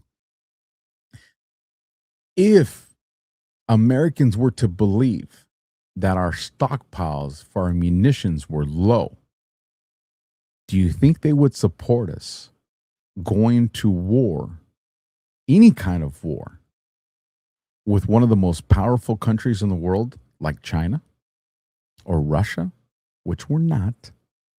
But again, in the normie universe, these are the two big boogeymen that walk the earth that we're supposed to be afraid of. And if they're being told that our stockpiles are low, they're going to be like, why the hell is Trump going? No, we got to wait years. We can't go to war with them yet. We don't have the munitions. This is to seed that thought. Why? Because you guys are going to hear, mark my words, and clip this one too. When we get into a guerrilla-style war with China, before we get into the guerrilla war, or maybe even as that's unfolding, the threat of a looming world war is going to make the headlines. Not going to happen. I'm telling you right now, it is not going to happen. But these are the conversations that are going to be spoken all over media, including all the Podcastanisters that hate our president, hate our country, and been trying to rug pull this administration in this country since the beginning. They're all going to be talking about, we don't have the munitions to sustain a war. Why? In order to turn the public opinion to create an indictment against this president from moving forward with that. Regardless of that situation, it's not going to happen. It's all about the leverage of the narrative. This right here is seeding that narrative. I'm going to remind you guys when it comes, which could be as early as the end of this year. My assessment, I think we're going to see that more towards late 2027. It can happen as early as the end of this year. I don't think it's going to, but it could happen as early as I'm open to that theory. But I think we're looking at this being something that's more towards the tail end of mid to late 2027. And again, we're going to really talk about that tomorrow. And if any of you have read the Substack article, aka the Substack book, you know exactly what I'm talking about when it comes into the phases of what's coming. So Pete Hegseth coming out here, Secretary of War, and saying, bullshit, not true. We don't have issues with stockpiles. So that takes us into this one. Secretary of War Pete Hegseth, Cybercom 2.0. This video I do have for you guys. So let me hit play on this one. Now I am trying to check something out because there it is. I was about to say, if this video is not there, I know this one was there because I just saw it. I was like, somebody's deleting videos in my thing they don't want me to share. But we're good here. Here's the video. We'll be back in just a few. Last fall, I directed the largest transformation for U.S. Cyber Command and their cyber forces in over 16 years. We call it Cybercom 2.0. We remain laser focused on restoring peace through strength. But victory does not solely depend on our warfighting platforms.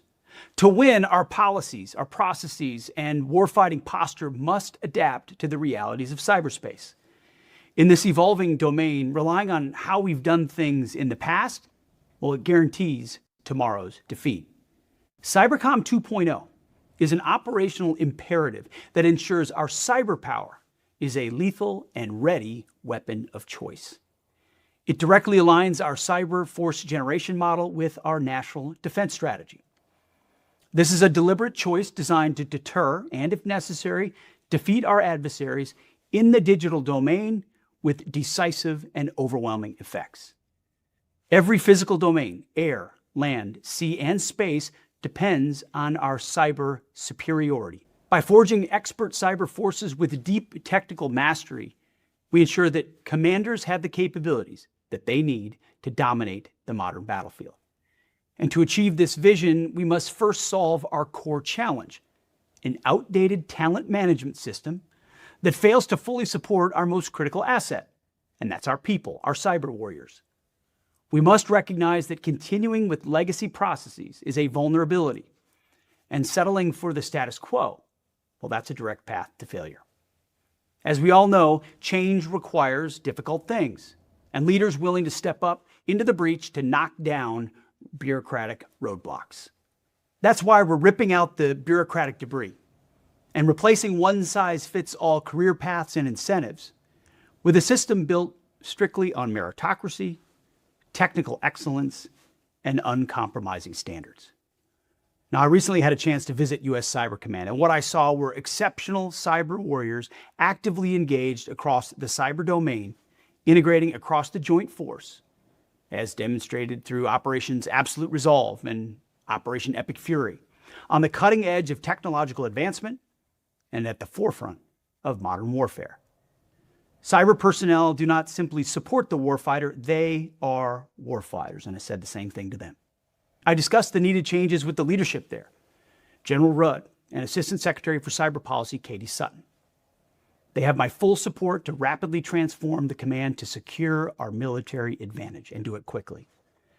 These long overdue changes will ripple across the entire Department of War and deliver real change for our warfighters in cyberspace as they continue to support the most powerful military in the world. I expect all services to fully support the execution of this crucial initiative by providing relevant expertise, timely feedback, and incisive guidance to your formations. Remove the bureaucracy that slows Cybercom 2.0 implementation. After all, cyber warfare never rests, and we need elite cyber warriors to relentlessly and fearlessly tackle the range of missions that matter most to our great republic. So move out with urgency and draw fire. And draw fire. That's going to be a phrase more important than I think a lot of us understand. I saw some of you, I think it was New Proof said, I wish I had his hair. I just wish I had hair, bro, let alone his hair. Central casting, baby. Central casting. All right, let's shift gears out of that one and get into this one briefly. Lindell TV puts out the Biden tapes are out. And they're worse than expected. If you guys haven't heard this guy, oh my gosh. Stand by. I can't say you're going to be surprised because I can't imagine how you're going to be surprised. I think you're just going to be dumbfounded by the dumbfounded. Shout out to CB Elu, if I said that correctly. Love your show, Alpha, and I love that you're here. I really do hope that I'm providing you guys some great thought and making stuff. Ben W says, "Oh shit, Alpha, you don't have hair?" No, I'm bald. I'm like CanCon bald up here. Military took away Alpha's hair. Never came back, folks. Never came. As a young lad, I had the Pete Hegseth hair, except it was dark brown, but had that nice wave. And then the military said, "We're gonna put raggedy ass helmet on your head that you're gonna wear forever, and then expose you to chemicals." You'll live maybe, but you're not gonna have hair. Story for another day, folks. Yeah, Mr. Ray of Freedom Fair. Alpha's super bold. I am. Me and CanCon, we look like two M&Ms when we're next to each other. But let's get back to the show. Audio from 2017, just months after leaving the VP office, shows Joe Biden casually reviewing and sharing what he admits is likely classified information with his ghostwriter. Then immediately warning, some of this may be classified, so be careful. Be careful with that classified information I'm not supposed to share with you. This is a long clip, so I'm just going to hit play on the clip, and here we go. I'll be in the chat with you guys. It was a big meeting, the CIA and everyone on. It was. Was that a July meeting? I don't know. It looks like it is. It says it changed pens, so it's got to be after the 17th of June, and then it's a long meeting where DoD brief at DoD POTUS Air Force 2, 2:30 p.m. There was a big meeting down in the Situation Room. It would have been. Some of this may be classified, so be careful with it. Yeah, be careful with that classified information I'm not supposed to share with you. We're now joined again by former White House staffer Gabrielle Cuchilla, also a former Pentagon reporter, to talk about this matter further. I mean, could you believe it, Gabby? Right after we were talking about it, just a matter of hours later, Oversight Project reveals they released the tapes. What do you think of them so far?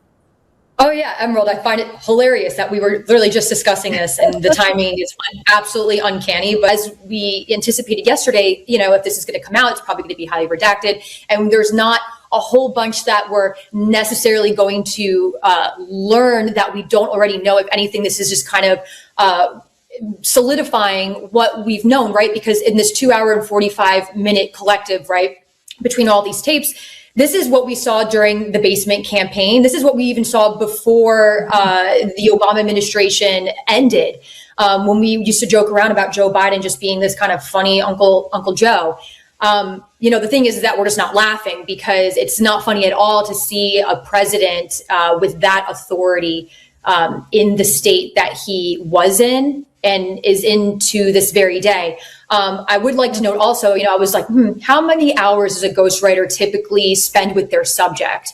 And so what I learned is that typically for, someone like Joe Biden, it would be 100 hours. It sounds like there's about 70 hours of audio that the DOJ would be able to obtain or have obtained. But as far as how much they're releasing, you look at 70 hours comparable to the 2 hours and 45 minutes that we have right now. And we still just have our members of government joking about it. I hope that this administration does a heck of a lot more than just framing an auto pen signature on the hallway outside by the Rose Garden at the White House. I mean, we do giggle and we do laugh, but it was absolutely terrifying, because I realized during the basement campaign, this guy is quickly declining. But here's what I noticed, and I didn't even put this in your intro, but Gabby, you're also a trained security professional. Okay, so you've been trained to deal with classified materials, right? Yeah. The fact that they had to redact that much, and the fact that Joe Biden was saying, oh, I'm not supposed to be telling you this, isn't that exactly what they were trying to go after Donald Trump for? Is this not proof of criminality? Then, I mean, that's also extremely concerning. No, it's a great point, Emerald. I'm glad you brought that up, because you see that Her actually said that he wasn't going to pursue anything further because they're using they're using reason in saying, well, he didn't mean to take or mishandle classified information. Now, I know that if individuals, public servants in the government, contractors as well, if they mishandle classified information, they don't get the benefit of the doubt. Americans don't get the benefit of the doubt when they mishandle classified information. So again, similar to the things that we had said yesterday, right? When we talked about the auto pen and we said, hey, you know what? Government wants individuals to show up on election day and put pen to paper and be in person for voting. But our government elected officials don't have to be in person to sign legislation, to vote for legislation, to sign an executive order utilizing, say, the auto pen, right?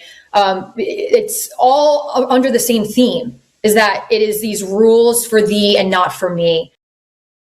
Rules for thee and not for me. Kyle, send me that link, man. So Kyle's reporting, folks, Judicial Watch just won their lawsuit against the Capitol Police body camera footage with their voices for J6. They posted it on their website. So if you can drop that to me, I would definitely appreciate that. Did they post the win, or did they post the information? Do they have like a Dropbox that they posted? Because I would imagine that the government would be appealing that. As much as we hate that, I imagine they would still go through the motions at least. So if you can, I'll keep an eye on the chat, if you can kind of update me on that, that's solid. But folks, to bring it here to the Biden, couple things here. One, how's this guy signing freaking pardons? Right? You have that. Two, every swinging commie that works for the media that came after Trump for classified information, where are their comments? Why does this matter? Well, because now the left gets to see that the left don't give a shit about that. This is meant to infuriate the right, the conservative, MAGA, America First, to make you realize, to make all of us realize that they don't care. They made up an excuse to come after Trump. And when we actually have evidence of their guy doing it, they don't care. Again, this is to encourage behavior change. That's why I believe that this is out there. This is to encourage people to be like, you know what? I'm not just going to listen to podcasts and read Substacks. How can I actively be involved? Do I work at a precinct? Do I become a precinct committeeman? Do I start to write a Substack? Do I start to do a podcast? Am I going to go out? Whatever the case is, it's meant to encourage a change of behavior. And it's my job to help you recognize that and to encourage you that that's a good thing. Yes. Let's remember what our civic responsibilities are. And again, we're in a new digital age where that can look many ways, but pick one and commit to it. So now we're going to get into Fauci, the arrests. And to set this conversation up, I want to go back to an old video from 2021 that Mays put out there. He says, 2021, Terry Bradshaw rails against Aaron Rodgers for not getting vaccinated and for taking ivermectin. Bradshaw falsely believed that the vaccine prevented people from getting and transmitting COVID. He was wrong. My opinion, I don't think he falsely believed it. I don't even think he took it. That's my opinion, right? I think a vast majority of these people lied about taking it. Because guess what? They're tied into the team doctors and physicians who are in the know. And these guys know when shit's needed and not needed. And these guys they're connected. They're networked. I think these people were making a hell of a lot of money. I think that's what their motivation is. That's my opinion. But take a listen to Terry Bradshaw, and then we're going to get into Aaron Rodgers, and you tell me the difference between these two Americans. I'd give Aaron Rodgers some advice. It would have been nice if he'd have just come to the Naval Academy and learned how to be honest. Yeah. Learn not to lie, because that's what you did, Aaron. You lied to everyone. I understand, immunized. What you were doing was taking stuff that would keep you from getting COVID-19. You got COVID-19. Ivermectin is a cattle dewormer. Sorry, folks, that's what it is. We are a divided nation politically. We're a divided nation on the COVID-19, whether or not to take the vaccine. And unfortunately, we've got players that pretty much think only about themselves. And I'm extremely disappointed in the actions of Aaron Rodgers. Now, let's fast forward to just a few days ago. Listen, I love football. Y'all know I love football. I'm diehard San Francisco 49ers, right? Since I was 8. But I'm going to give this quarterback some props because Aaron Rodgers, bravo, Aaron Rodgers. Bravo. Check this out. General Flynn puts out, Aaron Rodgers is a hero. I would agree. Make this interview go viral. Clip it, folks. Clip it. Add your commentary. Put it out there. Is Fauci going to get away with what he did to the U.S., to our children, our grandchildren, and to all humanity? Now, before I play this clip, right, I got you all fired up and pumped up for it, especially those of you that haven't seen it yet. Remember, this is not meant for you or me. Okay? You guys are the experts, all right? You're the officers in this digital warfare. You guys, most of you could teach me a thing or two when it comes to a lot of this information. So then the question is, and if you've read, I'm going to grab it. You know I'm going to. If you've read this book, then you know about targeted groups and targeted audiences.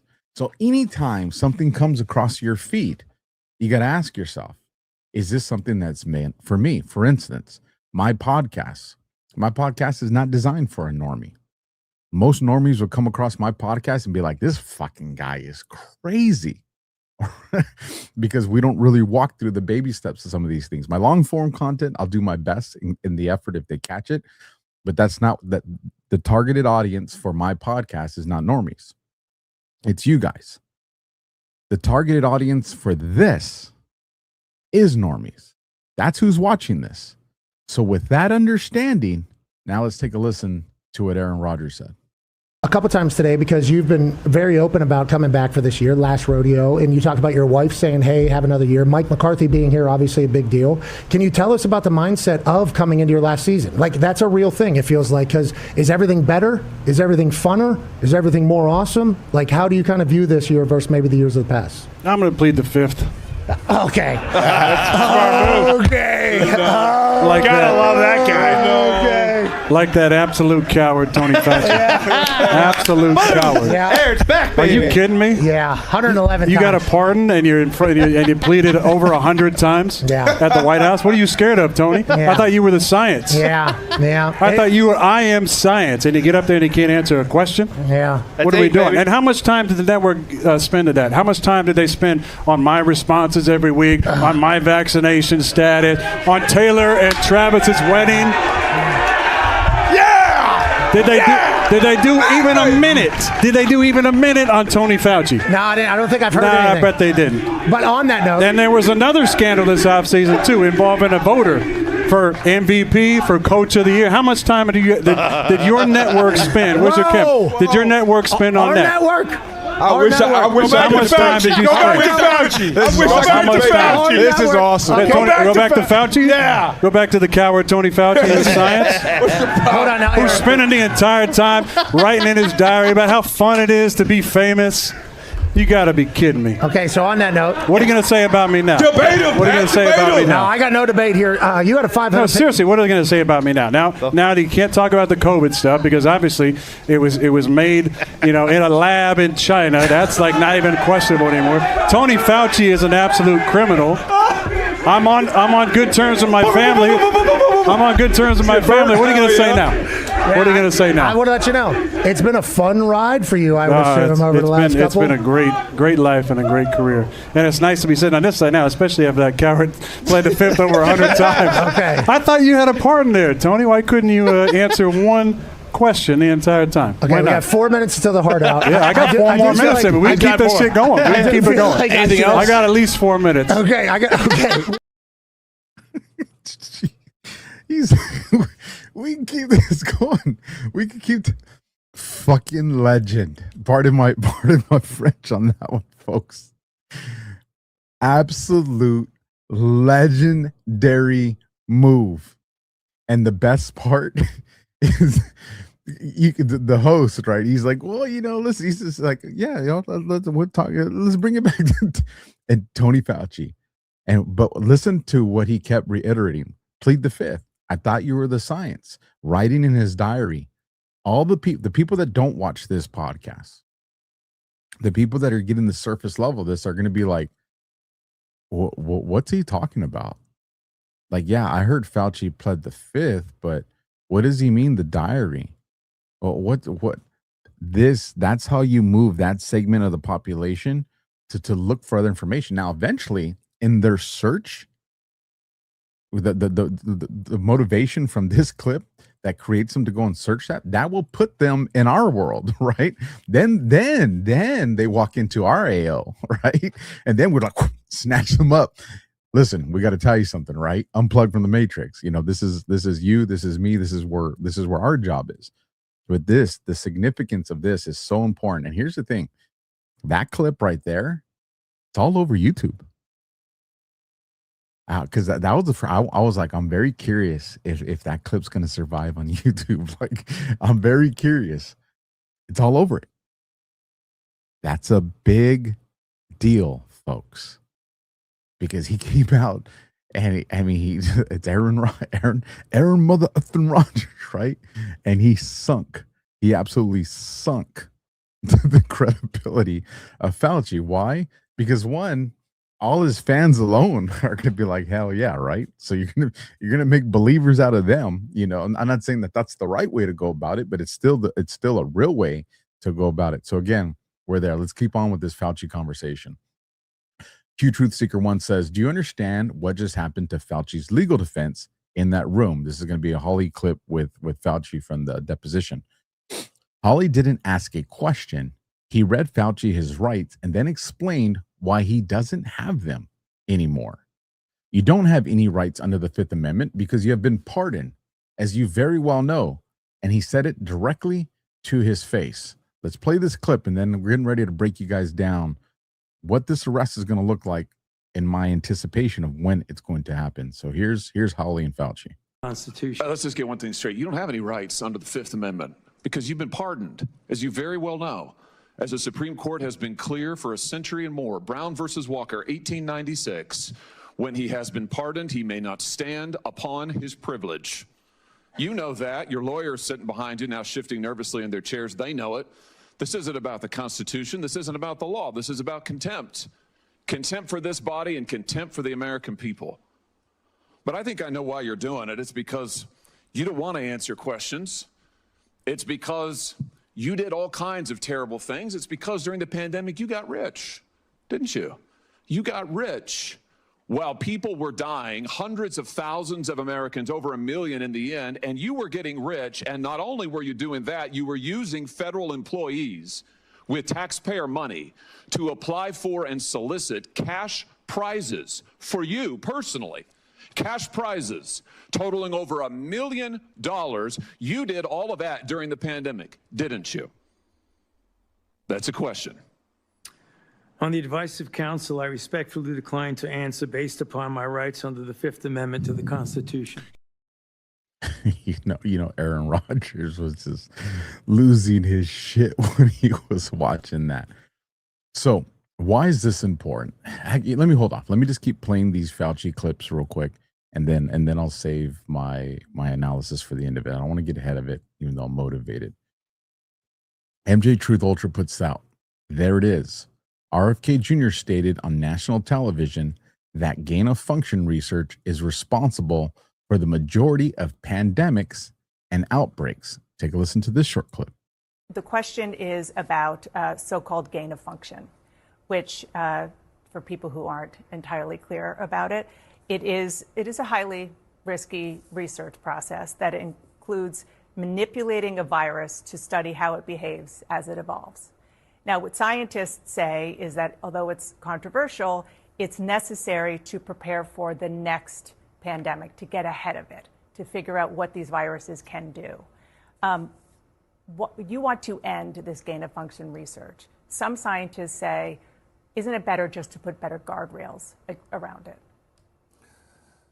People have been trying to put guardrails around it for generations, and it hasn't worked. And clearly, COVID-19 pandemic and many other global pandemics that we have come from gain of function research. The RSV epidemic that we have, that is the biggest killer of kids in this country today, came from these kind of experiments. The Lyme disease almost certainly came from this kind of research. So, and the scientists who you say are experts are making the argument that this is necessary for pandemic response, cannot point to one instance in history where research that came out of this kind of experimentation has actually provided us something beneficial. So how do you... I like Final Demand says, Dana Bash is retarded. So-called gain of function. I'm with you on that one 100%. What do you mean so-called? Gain of function is 100%, not even questionable whether that's legitimate or not. Here's what's important, folks. Understand what's being articulated here. Beyond the crime of just COVID, that's what's being articulated here. Now, the next clip I'm going to play is an oldie but goodie. Some of you will remember this one, but I want to play it just to refresh our memories because this is where it's all going. It's the one with Tulsi Gabbard at the front end of when all this went down. And then after that, I'm going to give you guys my assessment on this Fauci thing. So here we go. Let me hit play on this. Before the COVID pandemic, Dr. Fauci, as head of the National Institute of Allergy and Infectious Diseases, provided millions in U.S. taxpayer dollars to fund dangerous gain of function research on bat coronaviruses at the Wuhan Institute of Virology, work which is now widely viewed as the source of the unintentional lab leak that sparked the pandemic. Now, in support of President Trump's maximum transparency mandate, today, on my final day as Director of National Intelligence, I'm releasing never-before-seen communications and documents that expose exactly how Fauci worked with politicized career leadership in the intelligence community to suppress the truth about his actions, the virus's lab leak origins, and his role in directing U.S. funding for this dangerous research that caused immeasurable harm and countless lost lives. Now, these documents expose Fauci's direct role in influencing and manipulating IC assessments on COVID-19 and how Fauci lied to Congress in 2024 when under oath he denied knowledge of or participation in discussions with intelligence officials about viral research. We also received testimony from multiple intelligence community whistleblowers who reported retaliation for challenging the intelligence community's manipulation of intelligence on the virus's origins, once again revealing a clear pattern of suppressing dissent, silencing critics, and burying the truth. Dr. Fauci's close relationships with the intelligence community enabled him to assume three key roles that shield him from scrutiny. First, Dr. Fauci funded dangerous gain-of-function coronavirus research linked to Big Pharma and their pursuit of universal vaccines worth trillions of dollars. Second, Dr. Fauci was the behind-the-scenes advisor who, alongside his hand-picked so-called experts, pushed the intelligence community to endorse a natural animal origin to hide his dangerous gain-of-function research that he funded using taxpayer dollars, all of this in a deliberate attempt to cover up the truth and shift the blame and attention away from Fauci's own actions. Third, Dr. Fauci became the nation's pandemic pundit, and he publicly pushed lies, disinformation, and censorship using every platform available. Now, according to hundreds of reviewed emails, which are included in this release, the intelligence community almost always incorporated Fauci's recommendations. He promoted a fraudulent paper whose publication he helped prompt as legitimate information for intelligence community consideration. Senior analysts praised Dr. Fauci not as a policymaker, but as what they called an unbiased guide to the real coronavirus experts, while deliberately ignoring experts who might dissent from Fauci's narratives. Now, Fauci didn't stop there. He blatantly lied to Congress under oath during his 2024 testimony to the House Select Subcommittee on the Coronavirus Pandemic, denying that he ever spoke to any intelligence agency about COVID. Now, the correspondence I'm releasing today directly contradicts his sworn testimony. Now, we received statements from multiple whistleblowers revealing that the intelligence analysts who dared to challenge Dr. Fauci's COVID origin conclusions faced threats of retaliation, marginalization, and many suffered career setbacks. For example, a contractor was terminated just days after coming forward to ODNI as a whistleblower. Another example, those who advocated for the lab leak hypothesis or expressed dissenting views were reminded by their managers that leadership would determine which analysts would be promoted and which would not. The message was clear: go along or be punished. Senior leaders also sought to undermine whistleblowers by removing anonymity, which is required in the whistleblower process, as they made their complaints, and also insisting that their managers or attorneys be present during ODNI meetings where these whistleblowers were coming forward with their testimony, obviously creating an atmosphere of intimidation. The COVID pandemic caused tremendous hardship and pain for millions of our fellow Americans and countless people around the world. Now, after years of lies and censorship and cover-ups, the American people deserve transparency, truth, and accountability. The tactics that were used to hide the truth are straight from the deep state playbook. Politicized self-serving leaders like Dr. Fauci covered up their own wrongdoing and abuses of power, manipulated intelligence, lied to Congress, and undermined a duly elected president by restricting his access to the vital facts he needed to keep the country safe. It's time you know the truth. Remember, that was the domino to kick off this entire endeavor, which brings us to this. Julie Donuts should be on the show here pretty soon, folks. I just got to get my scheduling stuff together. She puts the start. Boom, boom, boom. Motion for contempt is a hell yeah. What's that? Oh, yeah. Hell yeah. Seeing no other motions, the question is on reporting of an original resolution regarding contempt of Congress. The clerk will call the roll. Senator Johnson. Yes. Senator Langford. Aye. Senator Scott. Yes. Senator Hawley. Aye.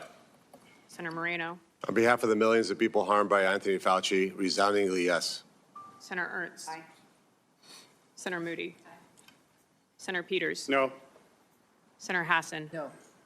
Senator Blumenthal. No. Senator Fetterman. No. Senator Kim. No. Senator Gallego. No by proxy. Senator Slotkin. No by proxy. Senator Paul. Yes.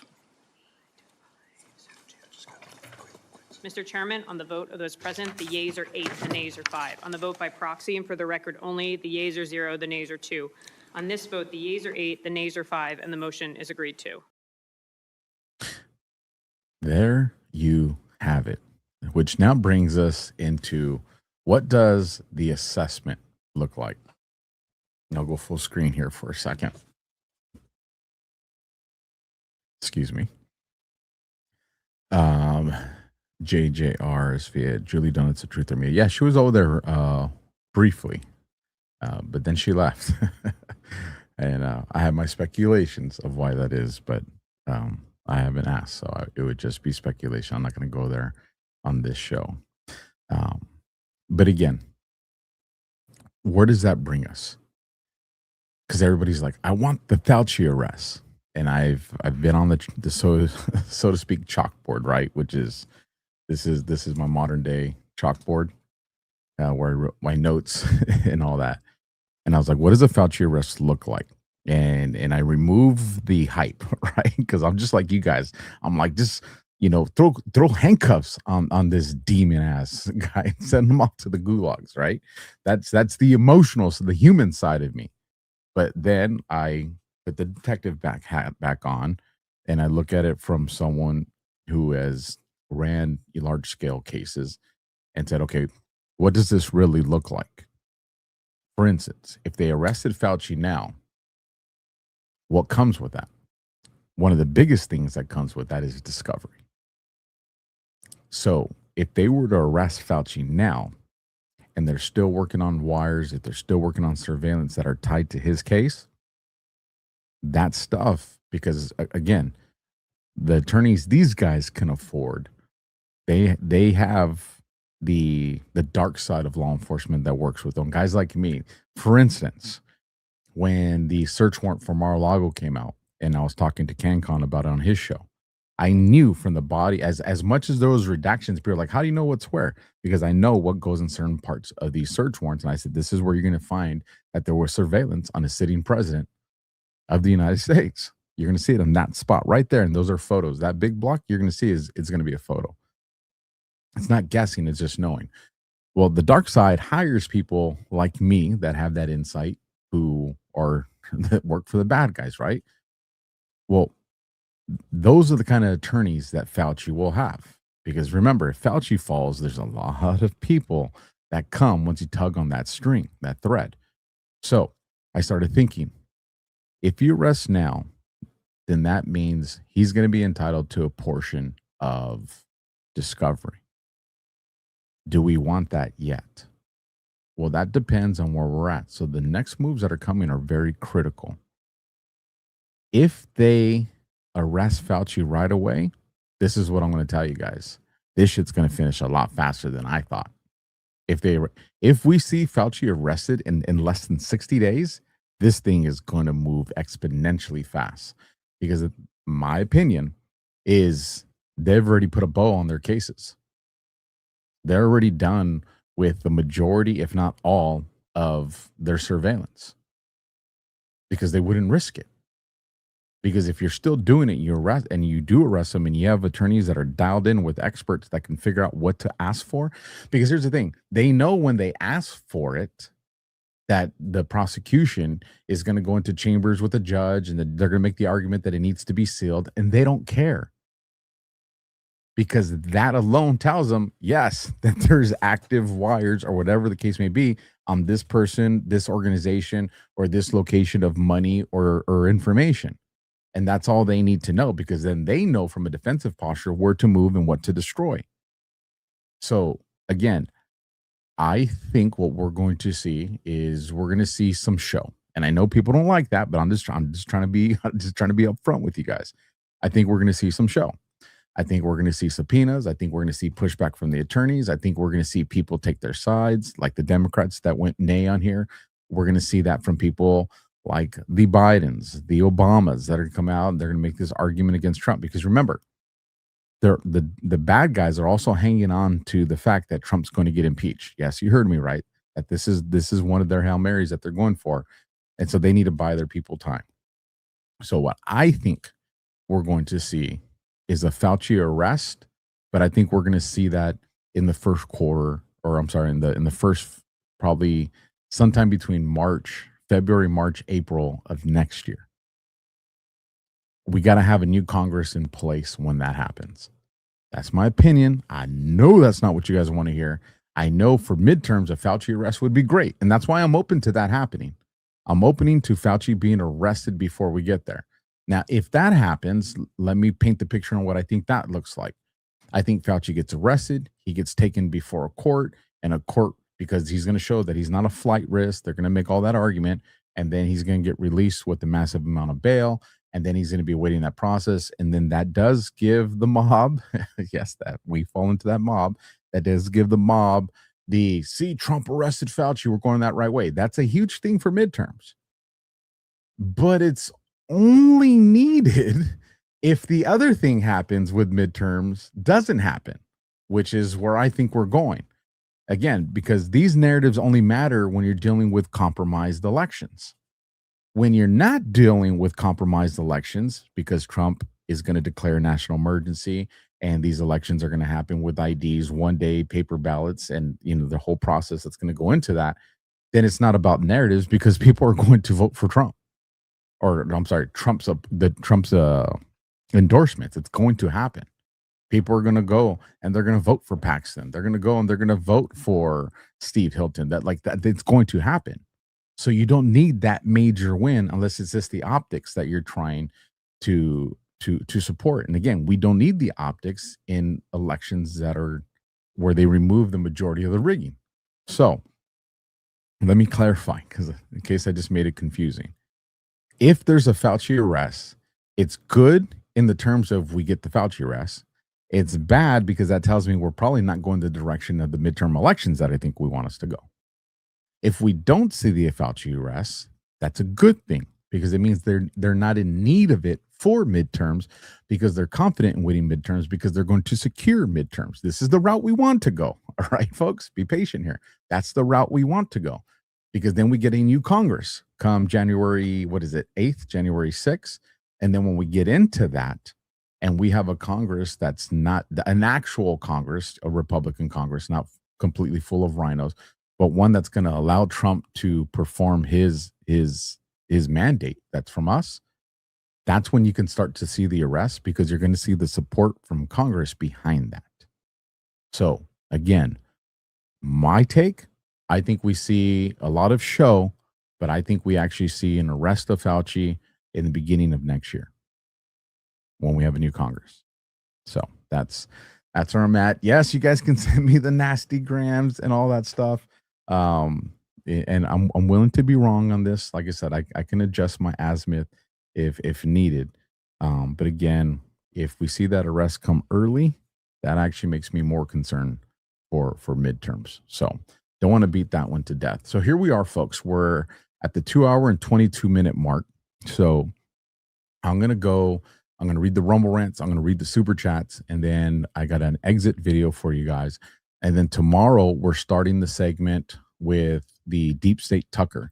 And just to give you an idea on what that's going to be about, it's not just going to be Tucker. We're going to have Joe Kent in that, MTG. We're going to have, pretty much the entire squad, so to speak, on that. What else are we going to be talking about? We're going to, let me see. All right. You guys don't have, let me stop sharing because I don't want to put this stuff on the screen just yet. We'll be covering that. And that's going to be a pretty lengthy segment. Like there's a lot to cover there because that's going to lead us into the conversation of the Muslim Brotherhood and radical Islam. I'm going to bring you guys up to speed on that. And then that conversation will then take us into, we're going to, now I want to leave that one more as a surprise. We're going to get into a cool one. From there, we'll talk a little bit about Ukraine going into Iraq, just to let you guys know what that's going on, because not all these stories do I have room to put into the headline. So I just want to let you guys know a heads up on what's going on tomorrow. We're definitely going to talk about the Comey files. That's pretty obvious. We're going to dive into the whole, Jesus, I got a brain fart here. Oxford comma. We'll get into that conversation. Kind of break down on why people are excited about that. I've seen a lot of people saying, what the hell's going on with Oxford comma? So I'll provide a very basic understanding of that, just so when you guys hear people talking about it, we're all up to speed on that. EH saw a DM. EH, is your handle the same as it is here? If not, let me know what to look for, because you guys see when I have the X feed up there, there's more than 100 in there. So you guys get buried really fast. So I'm a one-man show. I have nobody to help me with that. So just so you guys know. So we'll be talking about that. That's going to transition into Israel, Gaza, but because we're going to go into the China conversation. The China is going to be a big, heavy conversation tomorrow. And then we'll be wrapping up the show we're going to go into, remember I told you about the trifecta. Attorney General Blanche getting confirmed, and 2 other segments two other variables that went into that, and it's going to be tomorrow's show is going to make up for the dark part of the front end of today's show. So make sure you guys tune in tomorrow. Tomorrow's show, looking at where we're at right now, is going to be at least 2.5 hours. I imagine 3 hours. Just kind of looking at what we have here. So we have DEF CON that starts at 10:30 p.m. Eastern, and I want a 30-minute break between shows, which means I'm going to have to start at about 4 o'clock my time. So tomorrow's Just Alpha 2.0 is going to be at 7 Eastern. So 7 Eastern, 5 Central, 4 Pacific is tomorrow's Just Alpha 2.0. So just make sure you guys know it's going to be early tomorrow. We'll be done by 10. That gives me a 30-minute break before we go into DEF CON, so I can say hi to the family, eat something real quick, and not trail into DEF CON a little bit late.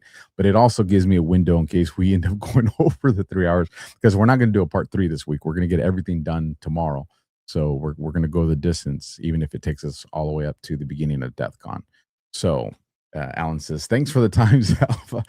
Listen, folks, one day I'm just going to do podcasting, and we're going to have Monday through Friday. It's at this time. And we might actually be close to that, just not right now. So I appreciate you guys being flexible, knowing that sometimes I start late, sometimes I start early. Trust me, I would love to start early. I'm exhausted. I don't know how some of you night owls. I don't got the graveyard shift in me no more, folks. Maybe I do. Maybe I'm just in denial. But with that, let's bring on these Rumble rants, because I think I saw 2 or 3 that came in, and then we got a few of the super chats and gifts on there. So let me share this with you guys so I can give you guys some public love, since you guys are out here supporting me. If you want to get some Rumble rants in, now's the time.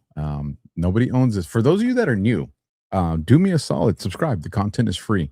If you enjoy what I'm putting out there, my assessment, pretty accurate on this show. And I do a lot of collaborations with some other people, Josh being one that I do a lot of collaborations with, and we're damn near batting 1,000, with our assessments.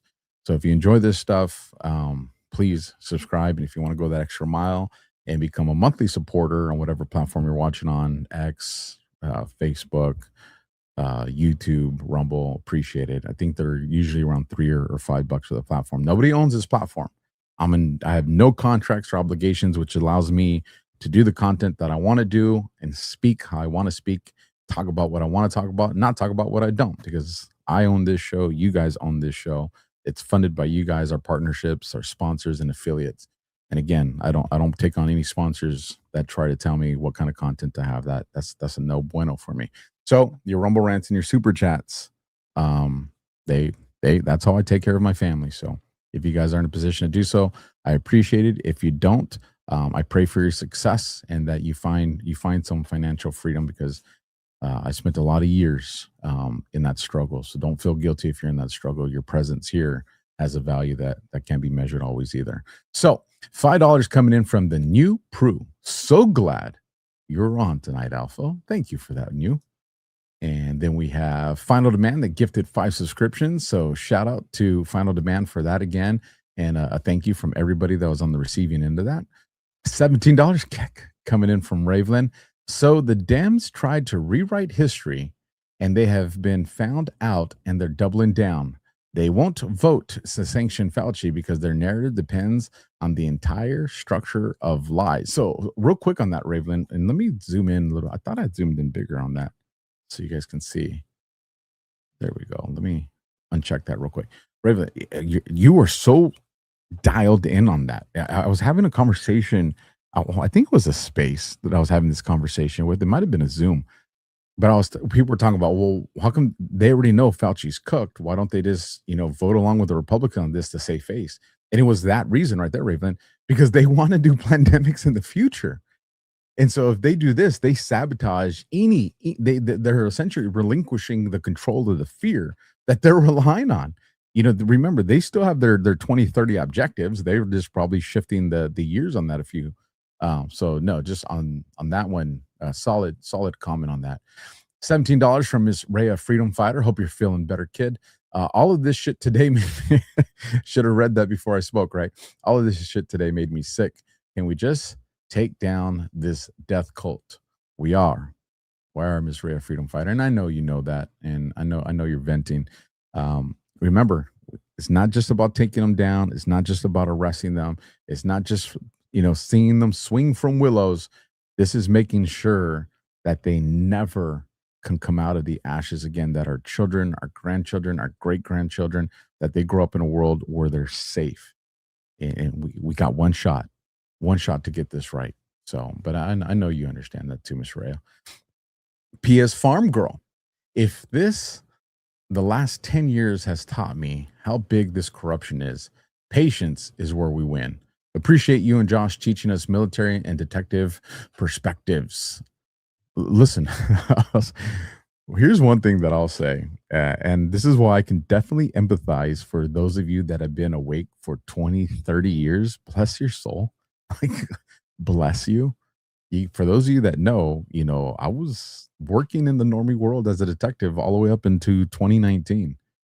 So it wasn't until the whole Epstein thing that my awakening happened. So here, this is what, 7 years, 7.5 years for me now, right around there. And I'm frustrated and tired. I can't begin to imagine the level of patience some of you have had to have that have been awake for 3 and 4 decades. Man, yeah, I salute you. That's what I'll say. For all you that have been awake for that long, I salute you for the ability to hang in there. Like, damn. But thank you for that, PS Farm Girl. $50 coming in from the final demand. Tucker is such a see you next Tuesday. I can't wait to see Hunter Biden on the campaign trail for this deep state sponsored third-party cringe fest. God bless you, Alpha. Thank you for all you do. Listen, we're going to go Tucker. We're going to go Tucker Hunter Biden tomorrow. That's going to be a main part of that conversation, final. That's going to be a main part. Now, interesting enough, I'm going to provide you 2 theories tomorrow, and both plausible. I have the one that I favor, but both very plausible. So again, we're definitely going to talk about that Hunter and Tucker Carlson bit. And again, thank you for that support. And then you saw it right there, $50 coming in from Flotus. Is that the Flotus? Is it? If it is or it isn't, still a pretty cool name, and thank you for the support. Be sure to make time for your family and taking care of yourself. Much love to you, Alpha. Thank you for that, Flotus. Thank you. I'm not going to go on a rant on this one, but I will say that it is, I am very blessed. I am very blessed to be able to work from home. One of the things I was talking to my little brother about not so long ago is, since I was a kid, I've been working for the government, whether it was in the capacity as a Marine or as a cop. And then, even when that came to an end in 2019, I still was in a battle, this time against the government, right? And I really feel like I haven't had a chance to rest. And listen, I'm not going to cry or whine about it, because some of you are just as tired and you've been going at it longer than I have. So I'm not going to whine. It makes me, I appreciate that you guys notice. And I want to say thank you for that. But I can't rest either, because we're in a war, right? And we got to fight for our kids. So I will say this. I am doing my best to take care of myself. I'm in the gym. I eat right. You guys see, I take my Neutronics. I take my Pet Club. I do my Unicity, my Unimate. I do my Good Brew. Like, I'm putting all this good stuff in my body. But I also know that you overwork yourself, you can make this ticker go boom. So this is the only request I have from you guys. All right. I hate going dark, but I'm a Marine. I'm a cop. I always got to have a contingency, because that's what's going to make me feel better tonight. I only ask for one commitment from you guys. Just one. If you guys can give me this commitment as an entire audience, you'll take away one of my biggest fears. And this is what that commitment is.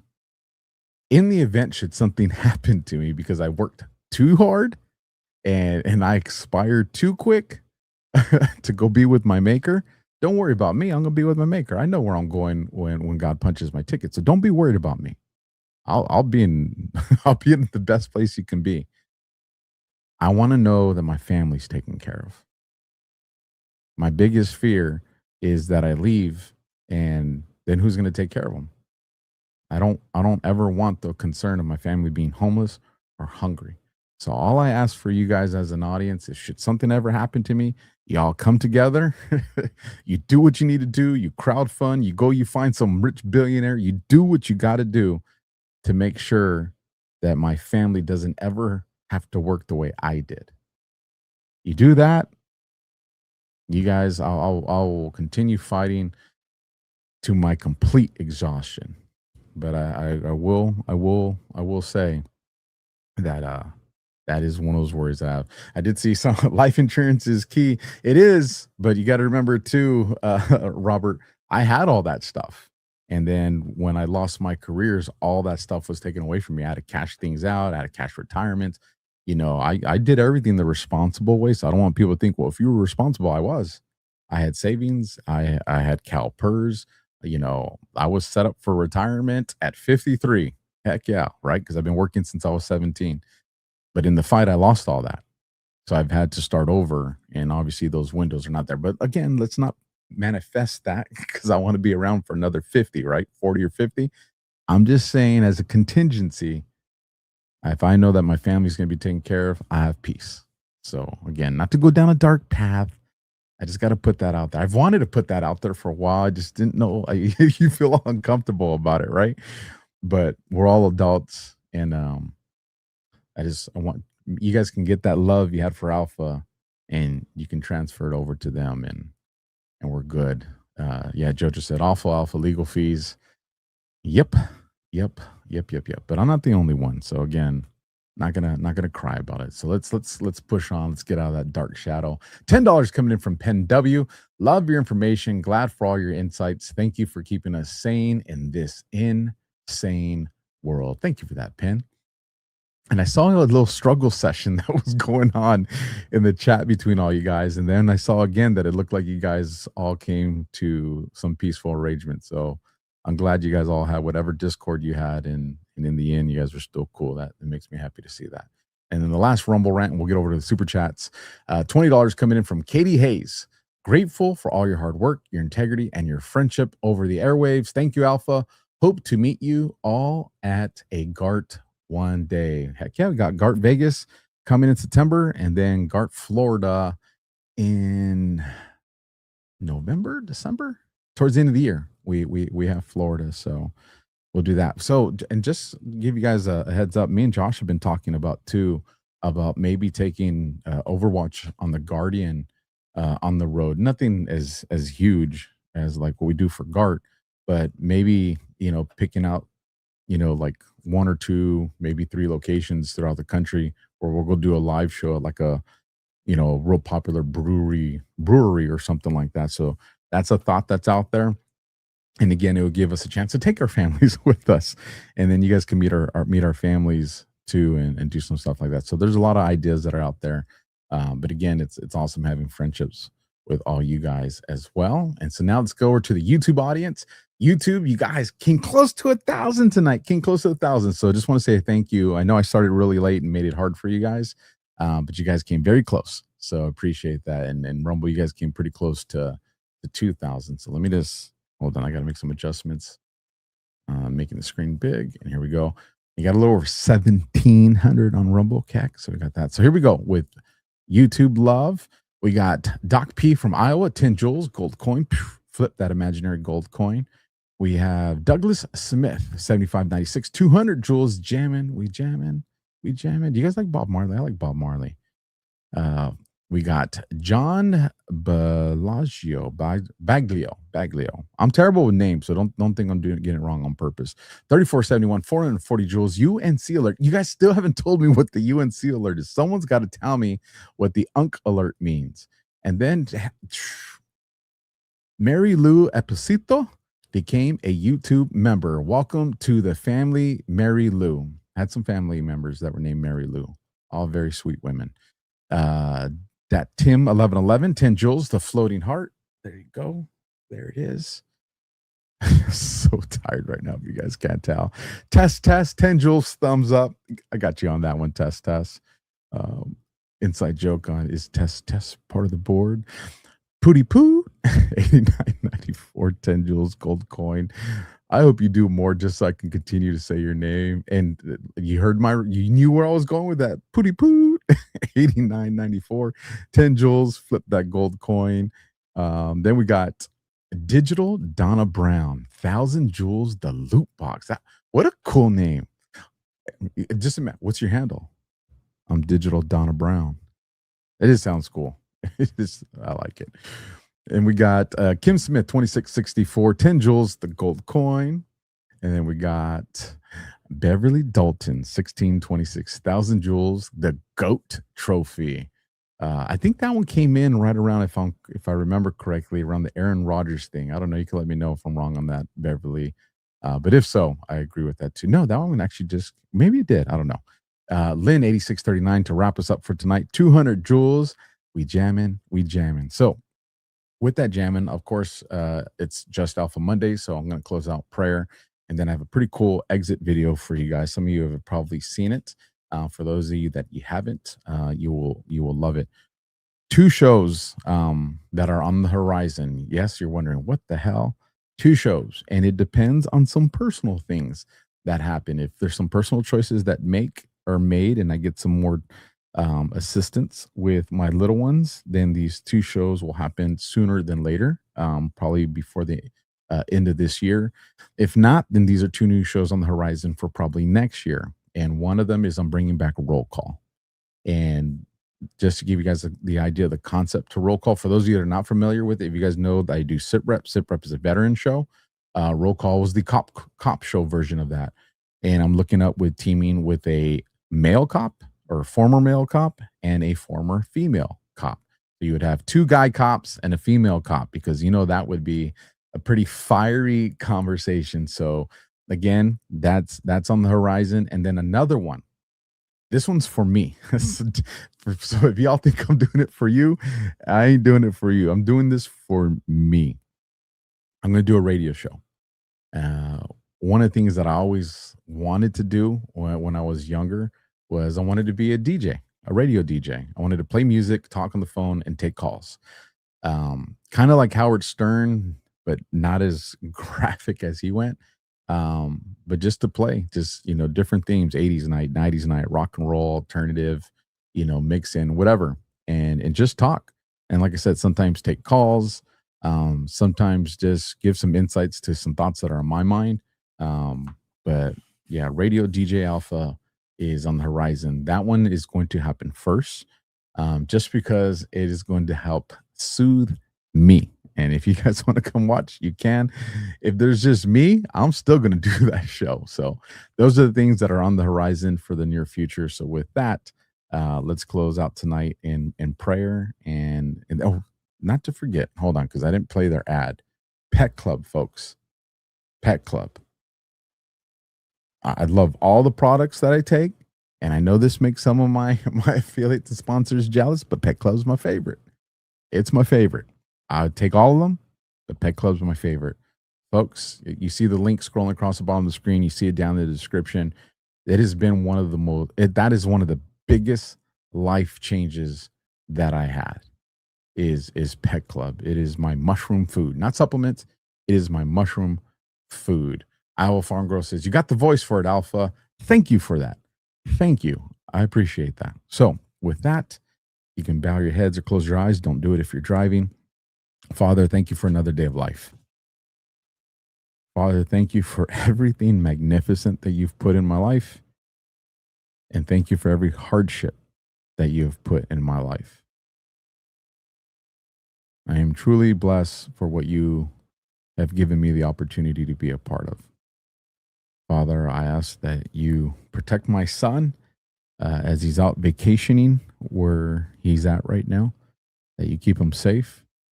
And in these last couple of days before he goes off to college, that you give me the words to share with him that he'll need as he takes on this next adventure. Father, I ask that you be with all the moms and dads that are getting ready to send their kids off to college with the same worries and excitement that I have. Father, I also ask that you watch over all our kids, and you watch over the kids that we're still looking for. Father, there are kids tonight that are not in good environments, and all they have is you. And Father, I ask that you put the miracles that need to happen where they need to be to bring these kids peace and hope. Father, I ask that you hear the prayers of my audience, the spoken ones and the unspoken ones. Father, there are probably people in my audience that are angry with you. There are people that probably haven't talked to you in a very long time. Father, I ask that you remember their heart and that you let them feel your love and that you help bring them back to you. Father, there's a lot going on in our world and in our nation. Help us to recognize the good.